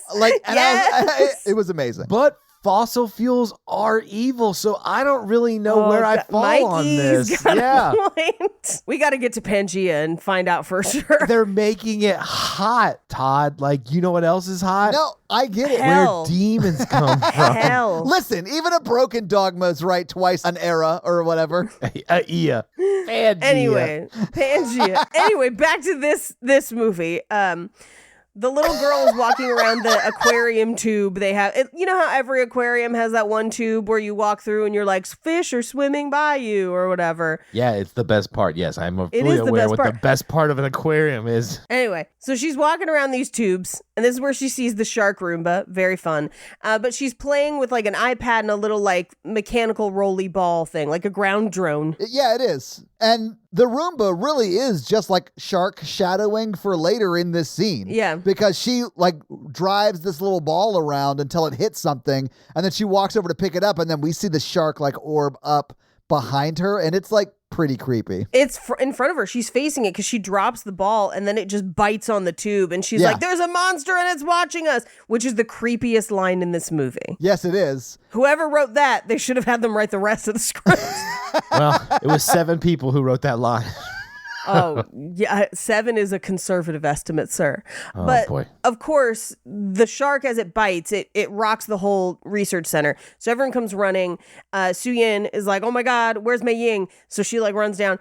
And she's there and she's like, oh my God, there's a monster that's watching us. And as she's telling them about it, the baby whale that they've been watching comes up and is like, help, too late, snatched by a giant shark. That baby whale was beating on the glass you guys gotta help me, please help me. And then the shark just rips it in half. And there's already blood in the water, so it clearly already got the mom. Yeah. Also, I think there might be a continuity error getting everyone down there, because Jason Statham is up in the top of the research the research station where the helicopter lands, in that boardroom they have up there. And then So is Su-Yin, though. They're both up there. I know, but Su-Yin goes in the elevator. Jason Statham does not. But then when she gets out of the elevator, Jason Statham is already down there. Yes, yeah. Are we to expect that he ran down the stairs underwater faster than her elevator? Or teleports. That's the only explanation. My favorite is that they're so there's no leaks and there's no visible signs of damage. I was like, there's teeth marks. We can see them. That's a visible sign of damage. Well, but they couldn't see it on the day because that's clearly just green screened in. Right, yes. Well, but they kill all their underwater lights, essentially. Yes, yeah, so they don't draw the shark in. Right, but they go upstairs to Jax, who is like, by the way, there was a fart through the thermocline, and that's how we got these sharts. Yes. A super highway for giant sharks. Sharts. Yeah. Yeah. You know when you think you're going to chance a thermocline fart and you gamble on it, and just a couple things come out that you didn't expect. A couple megala sharts. couple megalasharks. But so just as they're fighting that, they're like, the thermocline's back to normal, but 3 boats have just gone down. And it's just like they're immediately from like an undetermined distance away, like, all of these boats are gone. They just showed up. And you're just like, what? Like, why? How? What? Also, what is happening again? Like someone, Yeah. what? Like, yeah. Yes. So they then are now like, well, now we're fighting the shark at the surface. So they get on a boat to go out to where all these other boats are. And it turned out that they were shark fishing boats, which is a huge problem. Look into it. It is. It's terrible. Yeah. But am I not supposed to feel bad that the Meg killed these actual people? This is the second time where people have been murdered and the movie wants me to be like, it's cool, they were bad people. Well, here's the thing. And this is, I think, a leftover from one of the iterations of the movie. I will burn part of a fun fact right now. Okay. Eli Roth really badly wanted to direct this movie. That does not surprise me, and should have. Well, we will talk about that in fun facts. But Okay. his like charity of choice is around preserving sharks because some of them are endangered species. Yeah. And the movie does get it right. They cut the fins off and then they just throw them back. It is brutal and unnecessary and cruel. And so he constantly is posting about that for awareness and stuff. I think this is something he left in the script. Like that he added that gets left in later. Okay. But yeah, the shark evened the score. Great. One fish did all this, which I love that DJ at this point is just like, I can't believe this. He's like one fish. And it's like, dude, it destroyed your submarine. Yeah. Like, This of would not course be one surprising fish did to all me. this. Yeah. Yeah. Like boats aren't made to stand up to the kind of pressure that submarine is, and that submarine got chomped to death. Yeah. So yeah, that shark could definitely chomp through a boat. Yeah, but now this is how they're going to do. They were like, well, we got to track the shark because they see its fin out in the distance. And they're like, well, we can't get out there. We don't want to disturb it. So we want to like quietly swim near it. This shit was so insane. dumb, Paige. Like, it is just an excuse to get Jason Statham in the water, and I was here for it. But Thank like, you. He just like is swimming towards a shark that like the only thing I know about sharks is they never stop swimming, and there's no way he could ever swim as fast as the shark. No. So there's no way he could catch it. Yeah. So like the whole bit of this is flawed fundamentally. Yes, but he does get the tracker on it. But then, of course, the shark comes after him and they're like, tow him back, which then alerts the Sea Rex, Yes. whatever. The megala shark. Yeah. So they get him back to the boat and they pull him in. But like, this was just a tracker. So now they know where it is. Now they're going to try and like shoot it with poison to kill it. But this is going to be Su Yin. So she's going to go in the polycarbonate tank that they're like, no, it'll deform and it won't break, which is like their whole thing. Is that real? Like, that felt like very unobtainium to me in big air quotes. You know what I'm saying? Like, it just felt it's a completely little made adamantium up. action. Yeah. Oh, you mean this Yeah. perfectly clear sphere can withstand any pressure? Oh, Don't awesome. worry about it. Yeah. It would have been really funny if they had like gone through all of that. Su Yin gets in it and it just snaps through it like it's not shit. Like that would have been a Hilarious. ballsy moment if they had done that. Well, and just killed Su Yin. Yes. And then Jason Statham is like, no, I loved her. And you're like, what? You did? Like, what? You guys have talked like twice. Like, what's happening? And both the times you talked, you were yelling at each other. You know, chemistry. Chemistry. My favorite is also that Su Yin is like a scientist investigating the thermocline or whatever. But in this, she's like, I've gone on hundreds of shark dives. I'm a shark expert. I was like, are you? Like, when did that come up? When were you a shark expert? I know, but Paige, this is the only thing we learn about anyone in the movie. Anybody. And I did think it was funny. I was like, listen, I get that Jason Statham is like an underwater survival expert or like rescuer or whatever. He's not a shark Sure. expert. Like, calm down, Jason Statham. Let her be an expert at something. Like, calm down. Yeah, it's everyone seems to know infinity amount of facts about sharks instantly. As soon as they're like, it's a shark, you know what I know about sharks? Like, as if they're like hiding zoo books in their vests. Like they wrote down all the shark facts on their hand.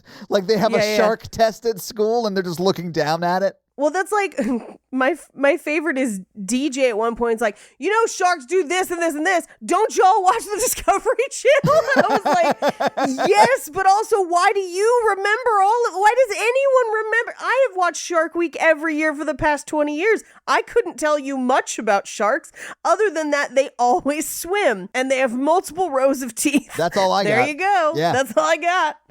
Anyway. So they put her down in the cage. And here's my immediate problem with the cage, is that they have already established how big this shark is because it's destroyed a sub and whatever already. This cage is not very big. And I'm like, it's going to swallow it. Like, its mouth is big enough. Well, Paige, I have great news for you. That's exactly what almost happens. Except that it can't. It's too big. It can't get its mouth around it. And I was like, conveniently, the shark is too small. I mean, we've all been there, right? Right, Mikey? We've all been there. We've all had trouble swallowing things. I sure. don't like teeth. Oh, same. What, Mikey? No, Mikey. That's your trademark is that you do like teeth. He No, I meant, means like, in a when they're certain swallowing. action. Yeah. You can't pick when and where you like teeth. Either you like teeth or you don't. I feel like you can. I Yeah. feel like that's an important part of life is you get to choose when you like teeth and not. Except that you aggressively like ladies with big old fucking horse chompers, and you're gonna be like, can you take them out when it gets romantic? Yeah, but I don't like him scraping it down my thing. Yeah. You don't get to pick when she's got teeth, when she's not. I don't think he's looking for ladies with just dentures or anything, Paige. No, but that's what I'm saying. I'm like, if you are gonna aggressively go after the aggressively teethed, then you gotta accept that they have teeth all the time, most of the time. Most of the time? I don't know what's going on in Hillary Duff's mouth. Maybe it's not a permanent thing. We've killed the first shark, right? No, we're about to kill the first shark. Let's just move on with that. Yeah. Todd's got a hard out. Yeah. So we gotta go. I do have a heart out, yeah. Anyway, so it bites on the cage. It drags the boat on this tiny little cable that shouldn't hold, but it does. I loved it though. Like these are the sequences that I sort of love about this movie because every time they do it, they do the most of it. Yeah. Well, because it drags it. Jason Statham jumps in fucking barefoot. Yes, Paige, with a spear gun. I don't know what he's doing. He just jumps in for no reason. Well, and she does manage to shoot the shark, so it has poison. But he Yes. gets down there. He opens the cage. They swim back up. They kill the shark, but she almost dies because she loses air because it punctures her tank or whatever.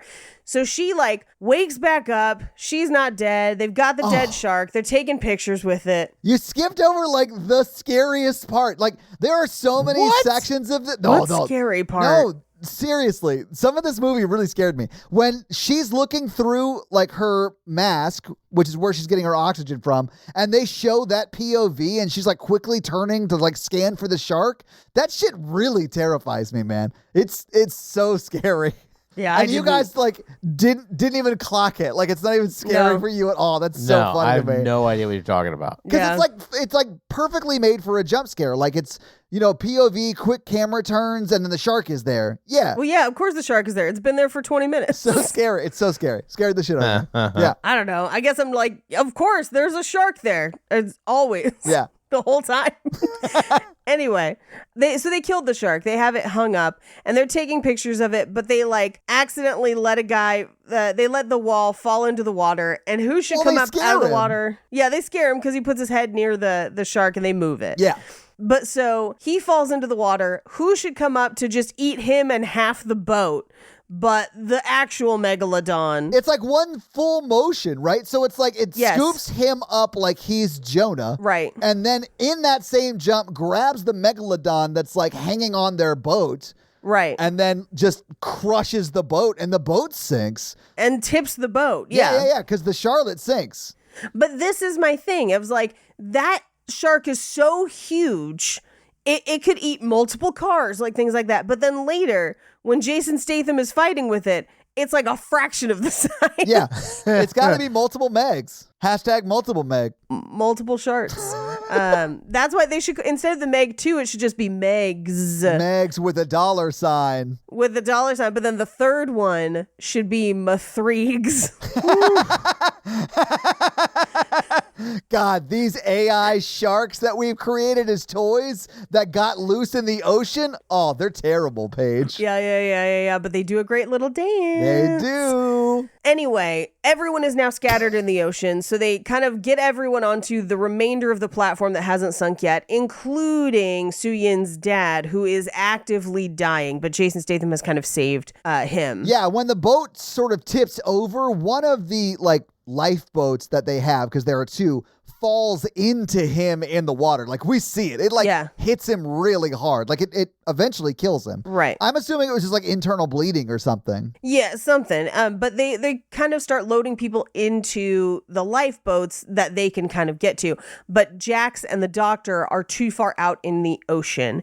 And they're both like, oh, we've got to quietly swim back to the boat because, again, the Meg plays by T-Rex rules. That's why it's C-Rex, where if you don't move too much, you can't see you. And the doctor turns to Jax and is like, you go, don't look back. And he thrashes so the Meg comes to eat him.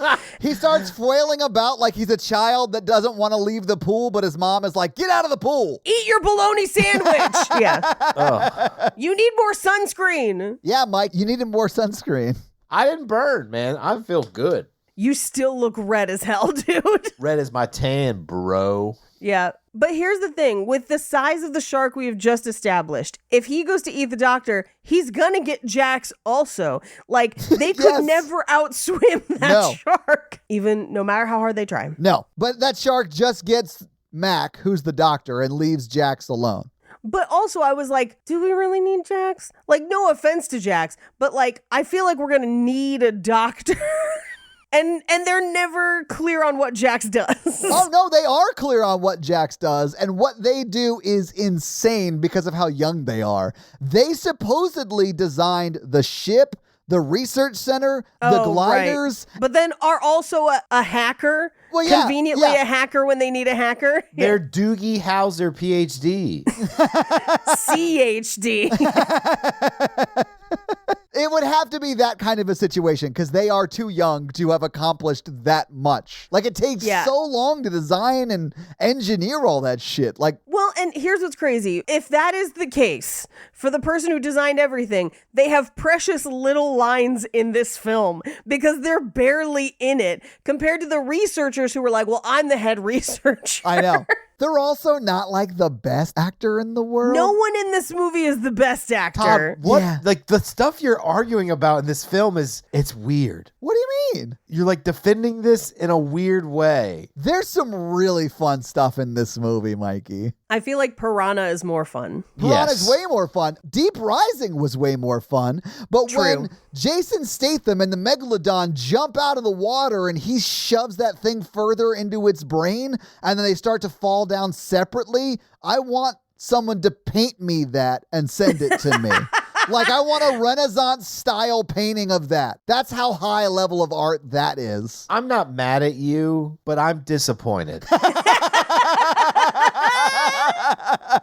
Anyway, Jax makes it back onto the lifeboats, and they take those lifeboats all the way back to the research center, right? Yeah. And at this point, her dad dies in the lifeboat. They get that very touching, very sweet scene. It is so sad. That scene is actually sad, and they're both able to act in their native languages, and they both fucking crush it. But he dies, and on the way back, Rainn Wilson's character calls in an airstrike on the Megalodon that's just chasing them because he's a psychopath. But just with a rifle. So he's like, yeah, so we can get it off our tail. And he's like, get some! And I'm like, get what? The bullets are going to do fucking nothing. That's what Jax says. They're like, that's not going to do anything. But it does get it to dive down. I thought this was the moment we were going to get your shark snatching the helicopter out of the sky. Yeah, I thought so too. I thought for sure there, and we didn't get it. And then when the news helicopters are around, I was like, those guys are flying way too low. And I thought it was just going to snatch. Same. And I was going to be like, yes! But no. Paige, the perfect snatch. Okay. Yes. That was an unfortunate phrasing, but still. Yeah, the deadliest snatch. Ooh. I think the perfect helicopter snatch would be when those two news helicopters crash. If when one was spinning down, if it jumped up and caught the one that was And on caught fire. the one that was spinning. Hell Yes, yeah. absolutely. Yes. Yeah. I think the perfect snatch, the perfect helicopter snatch is maybe like in Teeth, but instead of teeth, she has helicopter blades. It's just dudes losing digits. You know what I'm saying? And by digits, I mean fingers. She just spins as she flies away. She just gets in the stirrups and flies away. Anyway, Helicopter humor. so they get back.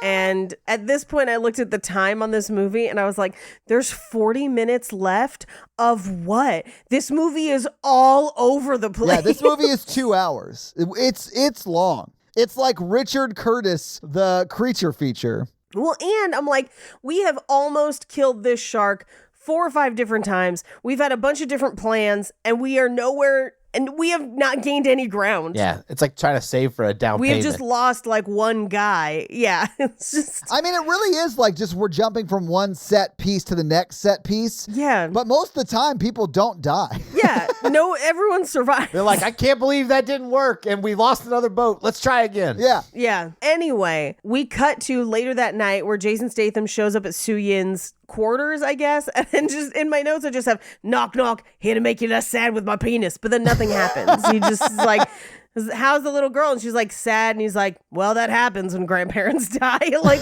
what? Well, that's to be expected. Speaking my therapy language. Yeah. But this is also where he's like, it's not just about the ones you lose, it's the ones you save. And I'm like, is this love the one you're with? Like, what are we saying here?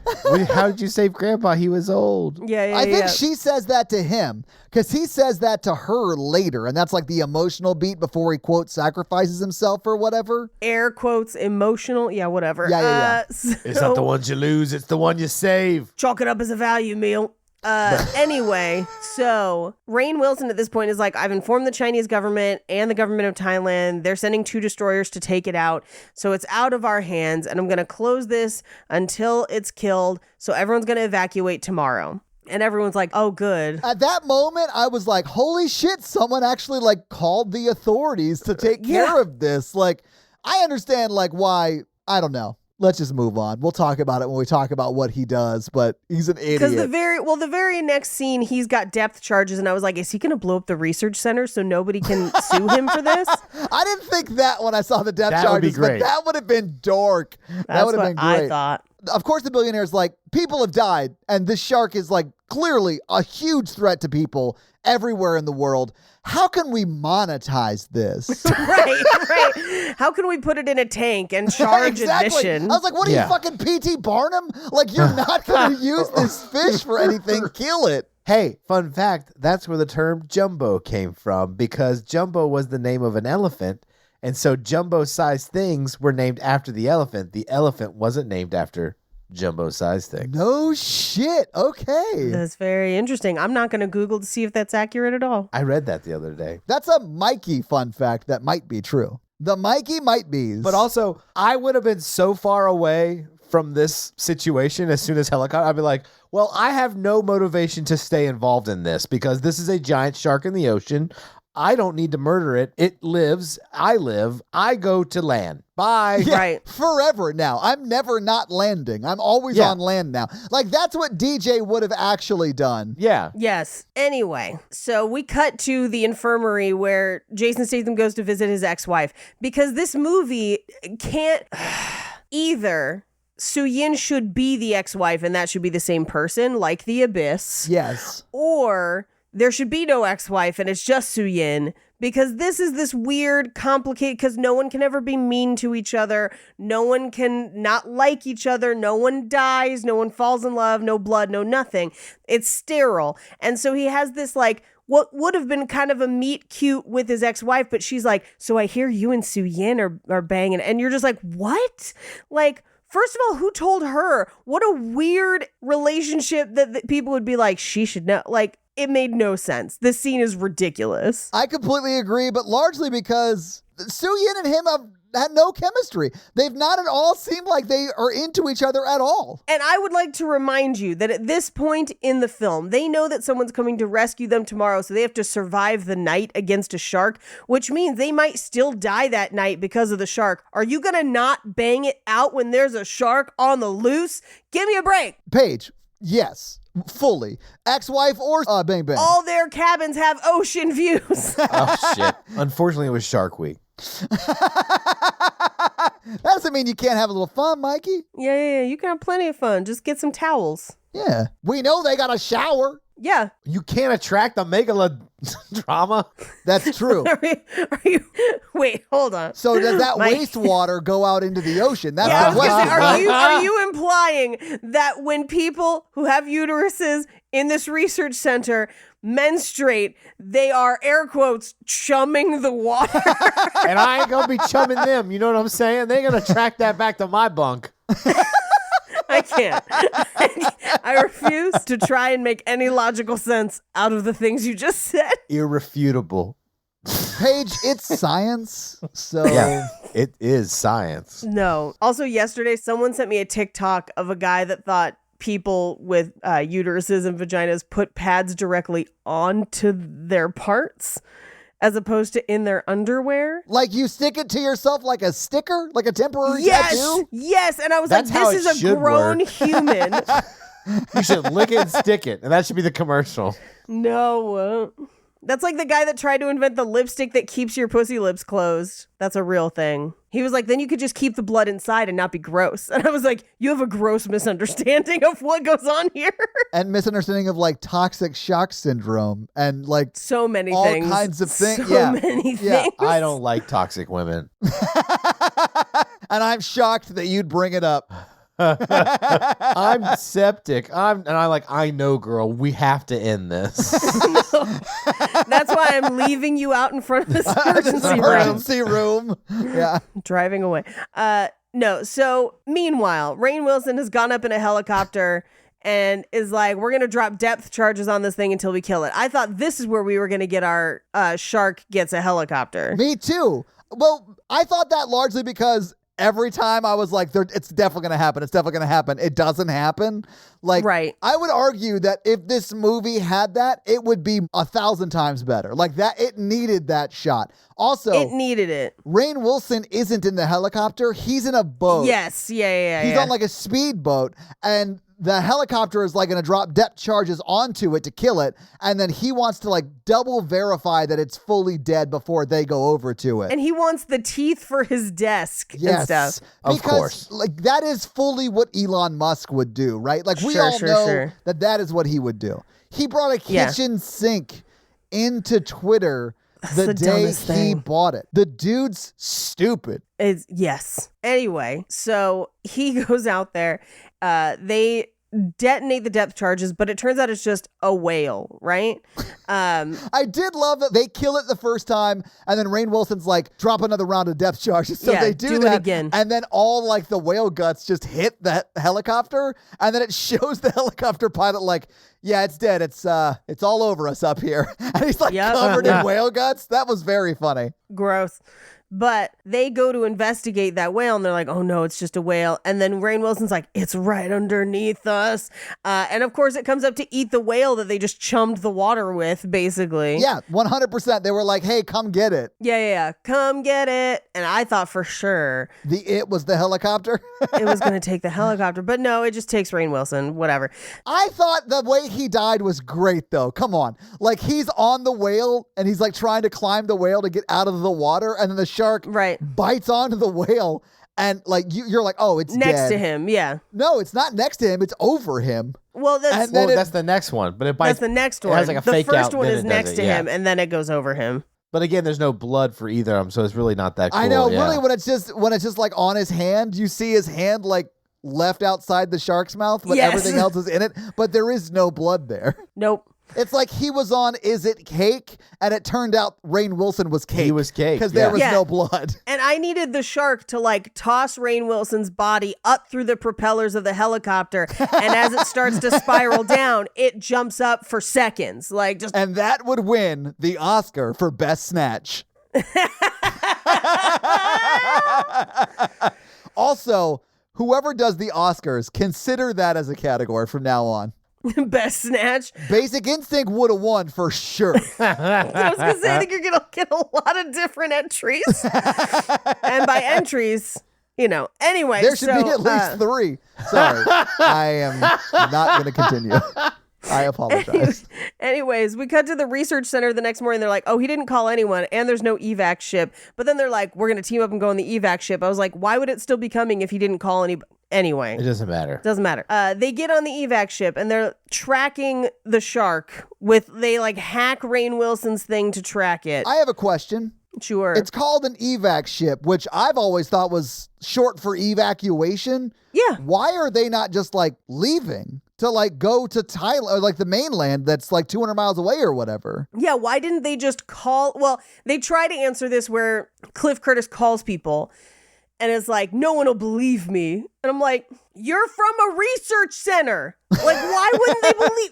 Anyway. Also, they've captured data on this shark. Like, they could prove it. Video, yeah. They literally were taking selfies with a dead one. Like, they could send them just their Instagram profile and be like, believe me, it's real. Well, and not only, I don't know what, Jaws mayor is running that fancy beach that the shark is headed for where they refuse to close it. But like if they had called somebody, they probably would have just closed that beach and then anyway. Yeah. They get on the boat, they chase it down. And again, they're like, it's an evac ship for everyone at the research center, which turns out to only be like 5 or 6 people. Of course, none of whom die.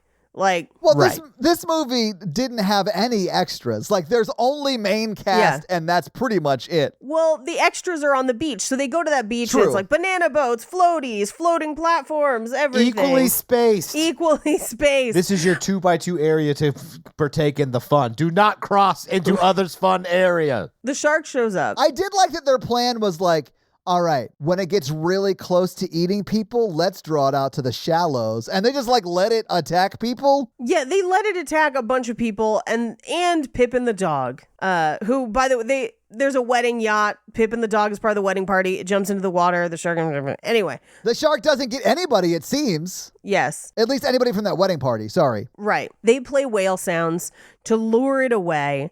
And it goes through a bunch of those platforms. It pops that one circle thing. Like, it does kill a bunch of people. And at this point, I'm like, this is all Rainn Wilson's fault. It is. Like most things in the world, a billionaire's behind it somehow. Right. I did think it was funny, like when they're on those like pavilion things in the water. I'm not quite sure what to call them. Platforms? Yeah, like the little floaty platforms. Mm-hmm. Like the guys get up on theirs and they're like, oh, hey, look at the girls. And they're like, hey, girls or whatever. And then the shark pulls the girls drags over to it over. them. I thought, I don't know why, that made me laugh a lot. I thought that was very funny. I love that they were like, no, not that close. Yeah. I was like, you get what you wish for. Yep. So they play the whale sounds. The shark comes and just eats the thing that's making whale sounds. And at this point, the shark is drastically smaller than it was literally the scene before at the beach.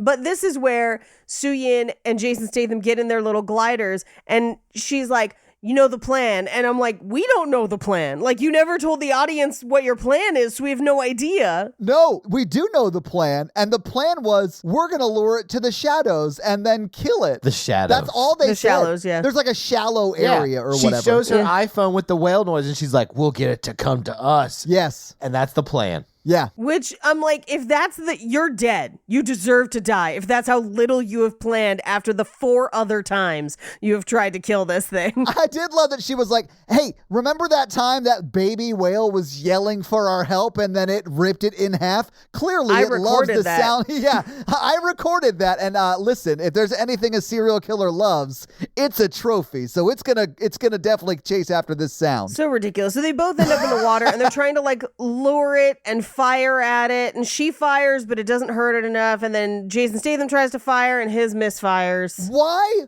do research vessels have torpedoes? I don't know, Todd. Did they weld torpedo launchers onto them like Deep Rising? No. But this movie would have been better with some Treat Williams for sure. Well, you guys don't Absolutely. understand my research, which is my hypothesis is that if we blow stuff up, it blow big up. Yeah. I think you also just described every Transformers movie. I'm so excited that the screenwriter for 365 is here with us. What say you from? How big torpedo splash is when hit creature? Yes. The velocity of the torpedo as it destroys animals. The paper. I've gotten funding. Don't worry about it. We're going to publish this research. That does sound like something a billionaire would fund. Yeah. Anyway, so he can't fire, but he's like, you go take care of your kid. I'll take care of this shark. Because the shark is like destroying the ship or whatever, and they're all like floating on lifeboats again.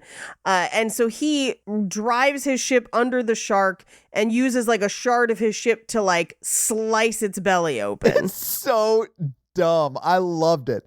He is like cutting it to pieces with just the side of his Naboo fighter. Right, exactly.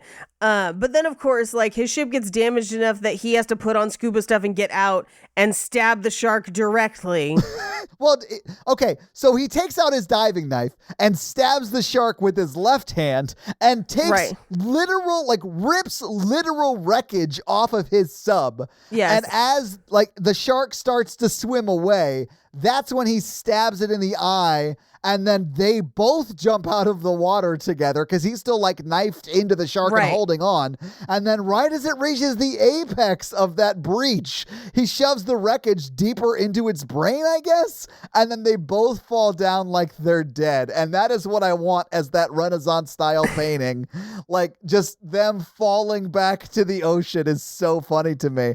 That's what I mean by like anytime this movie does anything, it does it the most. Well, and then they fall back into the ocean and a bunch of other sharks come to eat the Meg, but they ignore Jason Statham completely, where they were just like, thanks for taking care of our bully or whatever. So he swims up to the surface where it turns out the wedding ship has taken on all the researchers from the wreckage and Pippin's alive. And that's the the movie. movie. So having seen the movie and we talked about the movie, what did you guys think about The Meg? I did not enjoy it. I would rather watch Piranha. Yeah, exactly. Like, if you're going to do a goofy movie like this, I want a Deep Rising or a Piranha or something. Like, really go for it. Yeah, I don't need a PG water movie, okay? Same. What is this, a movie for babies who like sharks? Baby shark, doo-doo-doo. The best way for me to describe this is in 80s metal terms. If Jaws is Metallica, this movie is Petra. That doesn't help me at all, but which great. is like the Christian metal version of Metallica. Like, of course. That no one cusses, everyone's nice to each other, no one has sex, no one even kisses in this movie. They don't even hug, Todd. They don't even hug. Yeah, and she is scandalized when she walks in on Jason Statham wearing like a past his knees towel. And I know that because if it wasn't past his knees, you would have seen him hanging brain. Yeah. Anyway, there are some fun parts to this movie, but I do agree it is somewhat joyless. Like, there's just nothing super interesting about it, I think. Yeah. This movie is like two of your parents who stayed married for you, the kids, and then now you've gone off to college and you come home and it's just a weird feeling in the house. That's this movie, but with sharks. But if they were able to make an R version of this, I bet it would have been great. I'll get into that in fun facts. Oh, okay. I will get into that in fun facts because at one point in development, somebody lobbied for it to remain R. Okay. That probably would have been the right call. But honestly, Paige, let's just jump into the fun facts. So here it is with your fun facts. Shark Meg fun facts. So as we know in real life, Jason Statham is an expert swimmer and diver, so almost all of his stunts are real. There are a handful of shots that are a stunt double, but predominantly he does most of his own stunts in this movie. As I mentioned in the book, the megalodons are pure white, almost luminescent, from living in an environment with no light. But this proved too difficult to render in CGI while still looking realistic. So they gave them great white shark coloring, but that only makes sense in an environment with light. So it's a whole, we'll get into it a little bit more. There's a whole mishmash of weird shit that happens with them designing the shark. It's bizarre. In the book, they go into a lot of detail about how megalodons survived in an abyss, because the actual megalodons were a shallow water predator. That's even more terrifying. Yeah. A shark that big in shallow water? Fuck. That's scary. Yeah. Again, by shallow, I mean like 30, 40 feet, or whatever. But still. Like, that thing can be 70 feet long or whatever. Like, that's insane. Well, most sharks attacks are in waist-high water. Yep. Yeah, most shark attacks are in shallow water, because sharks are shallow water, predators. But so in the book, they explain that these sharks migrated to heated hydrothermal vents in the ocean to escape the ice ages, and then gained a slower metabolism and lost skin pigmentation in the process. So what I'm saying is it was dumb to begin with. But also because of that, they would only attack at night, since living in deep water had made their eyes sensitive to light. So it couldn't attack in daylight until it had been blinded during the course of the book. In the movie, they don't care. Yeah, they seem to be drawn by light, which would be the opposite. Yes, exactly. Yeah. The boy on the beach who wants to go swimming is an homage to Jaws. Of course. His mom is wearing almost an identical swimsuit to the one that the mother wore in the original film. But in the original film, the kid dies. In this movie, that kid almost dies. But he's Almost saved dies. when the sound of the baby whale plays again. Yeah, Because exactly. the original one's a horror movie. Yeah. Right. Yeah, that's why that happens in Jaws. You're right. Right. Would you call this, I mean, this is definitely in the horror category. I get that. But what is this? Is this more like a thriller to you? Because this, I barely call this a movie. I think this is a cartoon movie from the Sci-Fi Channel. Yeah. Okay. Now, in this movie, when they did the giant squid, in order to get those sounds, the sound editors parked a car in a quiet parking lot at the Warner Brothers lot. They put microphones inside the car, in a couple different places in the car, and then went outside the car with 2 to 3 different types of plungers and just started plunging the windshield. And some of them they did dry, some of them they put dish soap on to make the octopus Yeah, the suction cup sounds. sounds. That's so funny, man. Like, if you ever see like Foley's doing their job, it is incredibly silly looking, but those It's people so funny. are like vital to like an actual production. Yes. Like, it's so insane how like vital they are to making the movie feel real and natural. This was my favorite fun fact, because I just picturing it made me laugh I know, so like hard. they're just like going home that night like, fuck, babe, I had to like dump water on a car's windshield all day while Dave plungered it. Yeah. You know, my job. Sorry. My job, the one that I have a 401k for. Where's dinner? So Ruby Rose almost drowned while filming this in New Zealand. They were wearing clothes and thermals, and their shoes filled up with water and they began to sink. So safety divers had to pull them out. Yeah, shoes can become like anchors in water, guys. Yes. Like, yeah. Yeah. Now, this movie, over the course of almost 20 years, almost, not quite, like 15 to 17, goes through many different iterations of adaptation, basically. And one about 5-6 years ago, I guess more than that, because this came out in 2018. So one of them, almost 10 years ago, was attached to Eli Roth, as I mentioned earlier. Yeah. Now, Eli Roth left the project because of creative differences. Namely, he wanted this movie to be a hard R, like hard R, full gore, It should have been. with $150 million budget. Hell yeah. But on top of that, and the next part is rumors. I don't know if this is true or not, but this would have been a few years after Inglourious Bastards. So there were rumors that on top of writing and directing, so he did write a draft of the script. I think some parts stayed in it, like the shark thing. Allegedly, he also wanted to play the lead, but was told he didn't have star power. Well, that's because he doesn't have star power.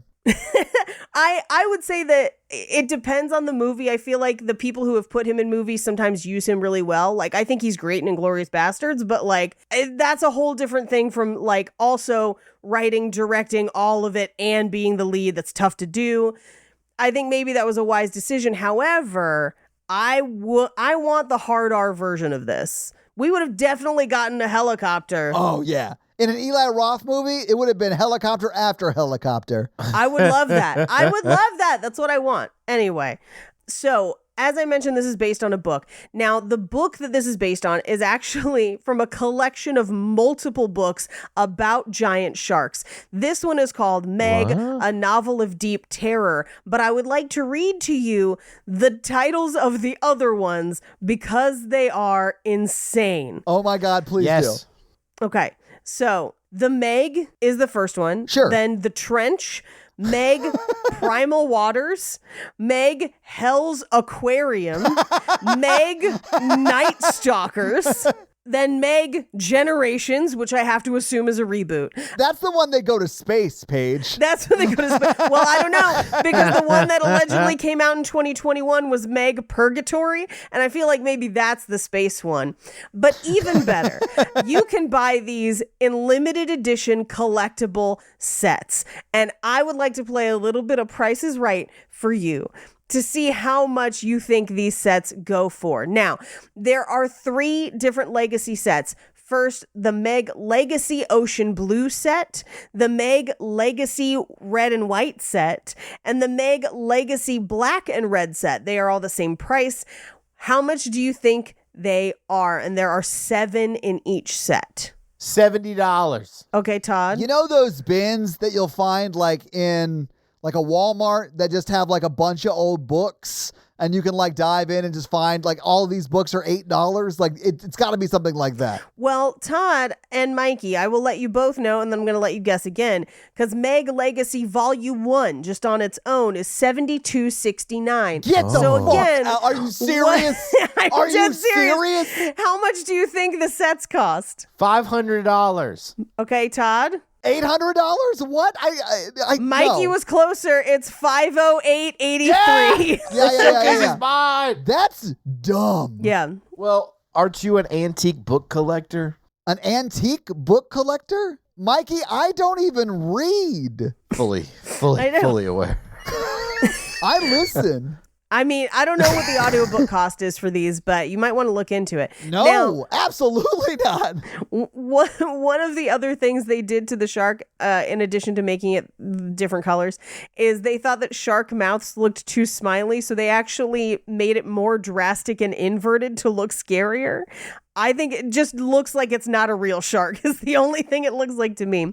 But also, it's a megalodon, so it doesn't exist. Like, you can sort of make it look like whatever you want. Right. I'm not going to know the difference. Right. It's on Audible. The first Oh, one is on God. Audible. How much is it, Mikey? Who's it read by? It's 1 credit, my friends. 1 Audible credit. I'm actually listening to something on Audible right now, so I could listen to that next. There you go. When I'm done with Rick Rubin's The Creative Act, I can jump over to that one. Sounds good. So in 1997, when the book was first published, Disney bought the film rights for almost $1 million. Why? Yes. Wait, but this is a Disney movie? no. Okay, sorry. Disney bought the rights originally, but then Deep Blue Sea came out in 1999, and so they shelved it. Deepest, bluest. My Roomba has a shark fin. So Steve Alton, who's the author of all the Meg books, was super frustrated that they weren't making this movie, so he wrote his own screenplay draft. Hell yeah. Of course. Yes, who he showed to a man named Nick Nunziata, who then gave it to Guillermo del Toro. Guillermo del Toro at one point was attached. What? Yes. Wow. But then that passed from him to Jan de Bont, who then Wow. also passed. Wow. Then it eventually goes to Eli Roth. Then a rewrite was done by the guy who wrote both Alien versus Predator movies. And that's the closest to the final script that we get before it finally ends up in this version. But yeah, at one point, John Turteltaub, who directs this final version, asked, would it be appropriate for the Meg to roar? The answer's always yes. Yes, Yes, yes. it is. If Jaws can roar, then the Megalodon can roar. All right? Well, the same Foley people who did the plungers had to then calmly explain that the megalodon shouldn't make a roar because it's underwater, but that there was a lot that they could do with the sound of water being forced through the mouth or gills. And so that's actually the sound you hear. But what they used is like the sound of rocks being moved and pulled through mud. And that's kind of what you're hearing. Yeah. I love these Foley effects. I know. There's so many hilarious fun facts about this. In the novel, Jonas becomes a paleobiologist after that first dive. Did you? So that's why he's able to identify the Meg. The synopsis reads more like a Jurassic Park type thing where he's like, I know I encountered it. So he goes and studies it. And then like he's like, a hotshot young sub pilot invites him back in or whatever. And I'm like, oh, that sounds terrible. Here we go. I've got the screenwriting. I've got a timeline for the screenwriting. Okay, perfect. I was like, I knew I had this somewhere. So they first hired a television writer and producer named Tom Wheeler, but they didn't like his script. So they hired another screenwriter, a guy named Jeffrey Boehm, who was well known for writing the initial scripts for Indiana Jones and the Last Crusade, The Lost Boys, Inner Space, Lethal Weapon 2, and 3. But it gets rejected as well. Then New Line... Yeah, then New Line takes over the project in 2005 after the option runs out. Then they had Shane Salerno write a script, and that was the guy who wrote both AVP films. Yeah. Okay. When Jan de Bont was going to direct, with Guillermo del Toro producing. At that point, it gets canceled again. Then it goes to Eli Roth. So Eli Roth has this in the like 2010s, give or take, the early 2010s before it then goes into the final iteration. But there you go. Interesting. So when explaining the megalodon to the group using a presentation, there's a photo of a man standing in the giant jaws of a megalodon. If you're familiar with the megalodon jaws shot, you know that it's usually just the teeth. They photoshopped the man into it, and it's actually the likeness of Matt Hooper from Jaws in 1975. Okay. I'll leave you guys with this. The name of the Yorkie in this movie is Pippin. The Labrador in the original Jaws was named Pippet. And those are your fun facts. Oh, thank you for those. Yeah, thank you for those fun facts, Paige. Do you guys want to talk a little bit about box office? Sure. Well, let's do that. So this movie came out in 2018. What do you think the production budget was for it? 80 million. Okay. 40. Okay, hang on. I'm looking at it on my laptop. I want to see your faces when I tell you how much it is. So let me come back. It was $178 million. Oh my! They should have let Eli Roth keep the 150. This is like Avengers Endgame. Oh, that's terrible. Avengers Endgame looks worlds better than this. Oh, I'm not saying that this is on that level as far as quality. I'm just saying somebody took a lot of money home. Money. Yeah. If you adjust for inflation, that's $216.6 million. What were they making? The Gray Man?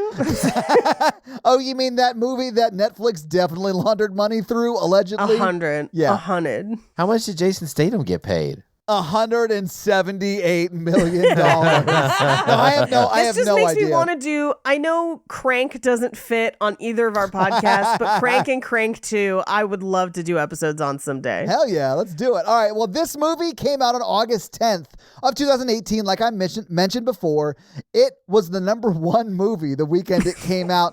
It beat the #2 movie, Mission Impossible Fallout. #3 was Christopher Robin. #4 was Slender Man. And #5 was Black Klansman. What do you think The Meg made in its opening weekend? That's the Henry Cavill one. It makes me sad that that this beat that, because that's a way better movie than this. Paige, just for your own edification here. Sure. It was its third week in the theater. So it was #1 the 2 weeks before it. Yeah. Okay, I'm going to say 60. Okay. Yeah, I'm going to actually go a little lower and say 54. Paige, you're closer, but you're both a little bit high. It was $45.4 million. And again, this is just its opening weekend. Mm-hmm. It was then in theaters domestically for a total of 12 weeks. But what do you think it made in its domestic box office run? Domestic, I'm going to say it probably tops out around 90. Okay. I'm going to say 84. All right. It actually did a little bit better than you guys thought. It was $145.4 million. Wow. But worldwide, it brought in $381.8 million.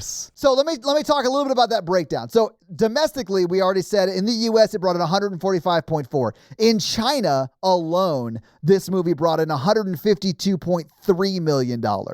It also had north of $20 million in both Mexico and the United Kingdom. It made almost $14 million in France, almost $14 million in Russia and Japan. Spain was almost $13 million. So it did really well internationally. But that puts the total worldwide box office at a little over $500 million, $527 million worldwide, which if you adjust for inflation is $641.8 million today.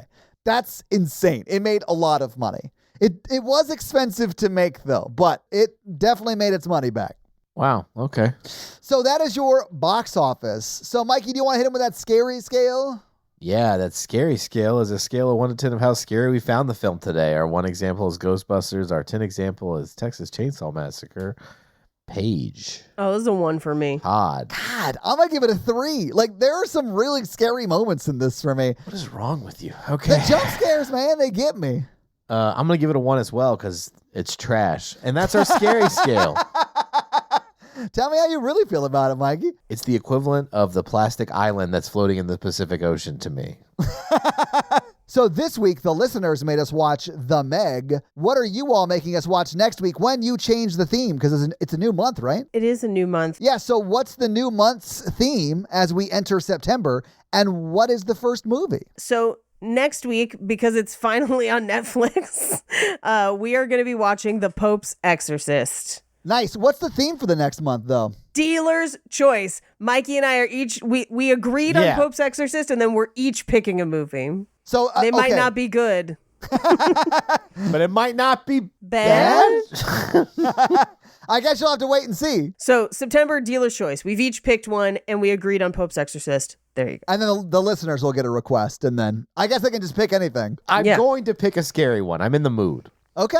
We haven't done a really scary movie in a while. I think I might pick a really scary one too. Shit. Okay. Yeah. All right. Well, your homework for next week is to watch The Pope's Exorcist and then report back for that episode. So, Mikey, do you have a review for us to read? I do. All right. Well, Mikey, whose review are you going to read this week? Catlin Shed. Well, what does Catlin Shed have to say? Fun, laughs, good times. Oh, this is a short review. Fun, laughs, good times. My favorite horror franchise is Mikey's Dating Life. 5 stars.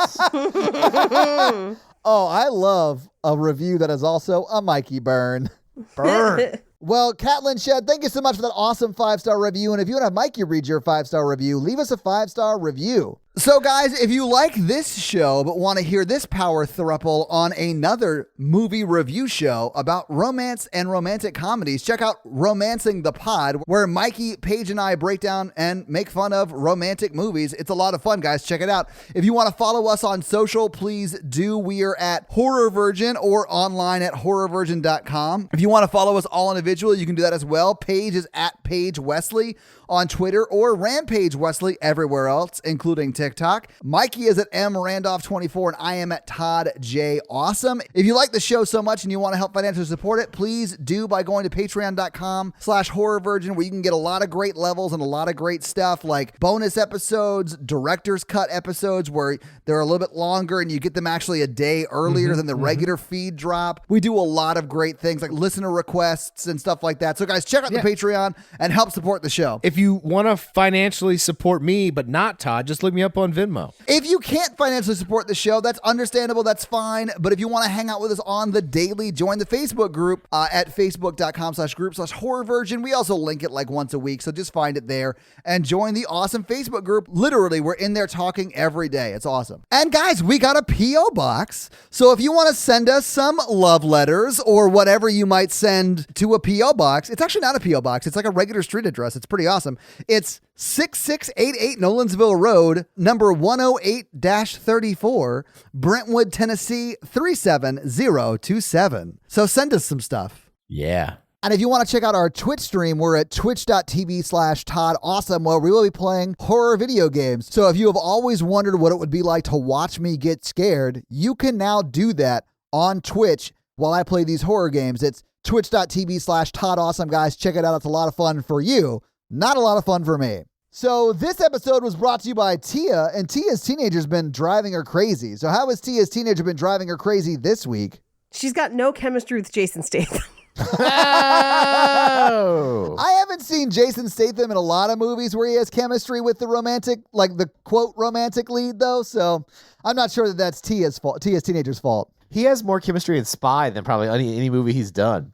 I haven't seen Spy. We'll Yes. have to watch God, that. I fucking Oh, love God, Spy. Todd. It doesn't work for any podcast. It's so good, though. Yeah, but if you ever need like a cheer up night, Yes. you should watch Spy. Spy is so fun. I always need a cheer up night. Oh, that's But this episode also brought to you by Jonathan, and Jonathan wants me to make you guys watch some videos, so I'm going to steal your screens right now and force you to watch this video sent to us by John. And it is, who is this reporter? Brian Williams. It is Brian Williams. It's Brian Williams rapping Gin and Juice. The amount of time it would take to cut all this together is simply amazing to me. Yeah.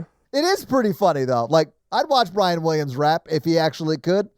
But, Jonathan, thank you so much for the support and the videos. We now return you to another episode of The Patreonicals. In fairy tale world or whatever. Okay, here we go. What's that sound? It's singing from the ocean. So everybody goes towards the ocean. It's really pretty singing. Is it a siren? Is it the sirens again? Did I already do those? Yeah, that you was did. last episode. Oh, well, Guess who's back? fuck. I didn't realize last episode was a two-parter. It is. The sirens came back because they didn't fucking learn. So then Isaac goes in the water and starts chopping off their heads. So their blood's flying everywhere. Kate uses her telekinetic abilities to make their brains explode. Wow. There's hundreds of sirens. It's a siren war. Sound the sirens. You know that song, The Sound of Sirens? Natasha and Karun actually have had 19 more babies since last Good week. They are Lord, just they still in the reproduce castle. fast. They're just popping them out. Just popping 'em it's out. like your high school friends who got married. Glinda the Good Witch has a house drop on one of the sirens. It's like a Wizard of Oz joke. There's thousands of sirens in the water coming towards them. So she conjures a tornado. Wow. Did not see that coming. Right. Wes, Prince Charming, he is making out with a siren, and that's not good. So Driscoll shoots him with his Iron Man suit and knocks him unconscious and then kills the sirens. And Boezy, with his jet ski, drags him back to shore to save him. Allie the mermaid is just kicking tail with her tail. Jeremy with laser eyes is like fucking Mr. Manhattaning the Dr. Manhattaning everyone, just mowing them down. They're just dying and dying and dying. Oh, it's just awful, awful, awful. Oh, the humanity or whatever. Mr. Rage Bomb has fireworks going off into their ice ball sockets and popping them, and it's just and inside it goes inside their gills and then blows up. And then Sunzi the Tin Man tries to fight them and gets in the water and rusts up and falls down. Oh no, does he lose Excalibur Bones a lot? His sword? No. James Avery, the real knight, picks Excalibur Bones a lot up and starts chopping them up. But in the end, he gives the thing back. River Moon, the bad witch, is just brewing a potion. She's not really involved in this. She's making a potion for next week. While this siren battle is going on, it just cuts back to the castle where this lady's brewing a potion. She's just brewing a potion. She's like, man, this is hard work. And it's just like cutting back and forth. Yeah. Excalibur Bones a lot is singing, like humming a song every time the sword murders somebody. Nice. Vixen Avery, who was kidnapped by sirens because she's a maiden in distress, reaches into Jace Pack and then finds an ejection seat button and pushes it and then flies back to the castle in an ejection seat. It makes as much sense as the Meg. Come on now. Touche, man. That's fair. That's fair. And Madeline, a jester, just does cartwheels across the corpses of sirens all along.